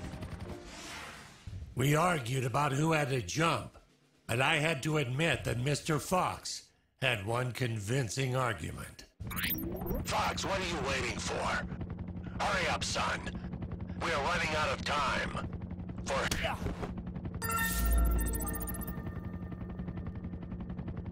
The next thing I remember was waking up, hanging from the parachute tangled to a tree. The owner of a farm who spotted me arrived a few minutes later. After tending to my wounds and offering me food, he was so kind as to bring me here to the base. The lieutenant and the sergeant were shocked and immediately apologized.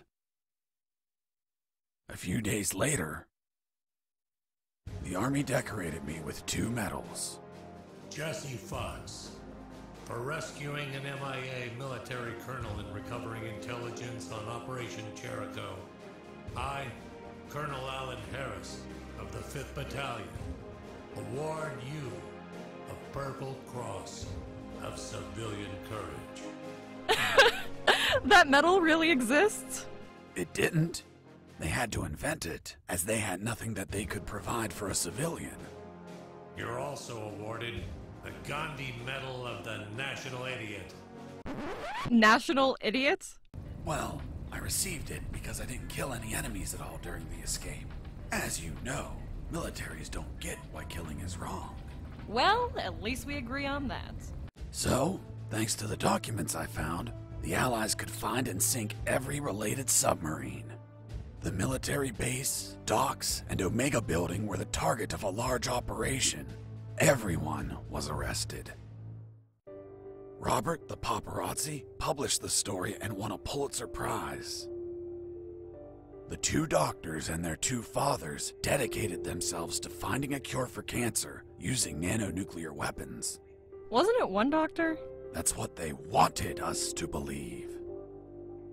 The captain of that boat retired with my $50 million. But he died of gonorrhea the week after. Seriously? Nah, but he would have deserved it. Do you remember Private Mike, the one I found hammered and whose leave I obtained?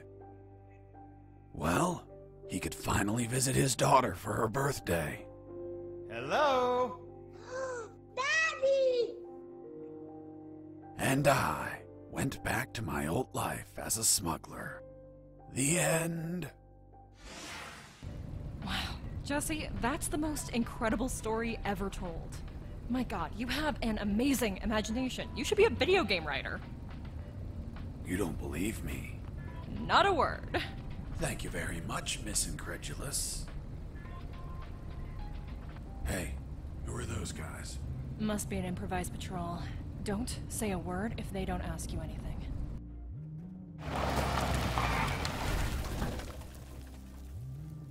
Good morning. May I see your passports, please? Good morning. Here you are. Very well. Let's see. Fuck. You're Jesse Fox. Yeah, that's me. Holy Jesus. I can't believe it.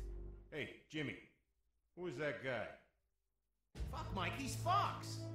The one who rescued Colonel Alan Harris and prevented the nuclear attacks. I really admire you, Mr. Fox. You're a fucking hero. Thanks, soldier. Here are your passports. Go, drive carefully.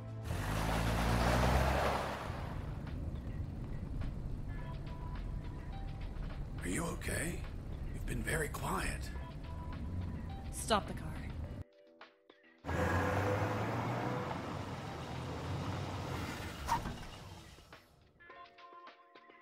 What's up? Then it's true. It's all true. Now do you believe me? Kiss me. What? Kiss me now.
Hey, Jimmy, who the fuck is this Colonel Alan Harris? I don't know. Yesterday I met that guy in a bar. He was nice. I told him that I was going to slog as a guard here today. And he said if I pretended he rescued the Colonel and prevented nuclear attacks when he drove by, that he'd give me $100. $100 for saying 4 sentences. Can you believe it? Good morning. May I see your passports, please? Good morning. Here you are. It's been the easiest $100 ever. Fuck. People make up stupid shit just to score. Yeah, dude.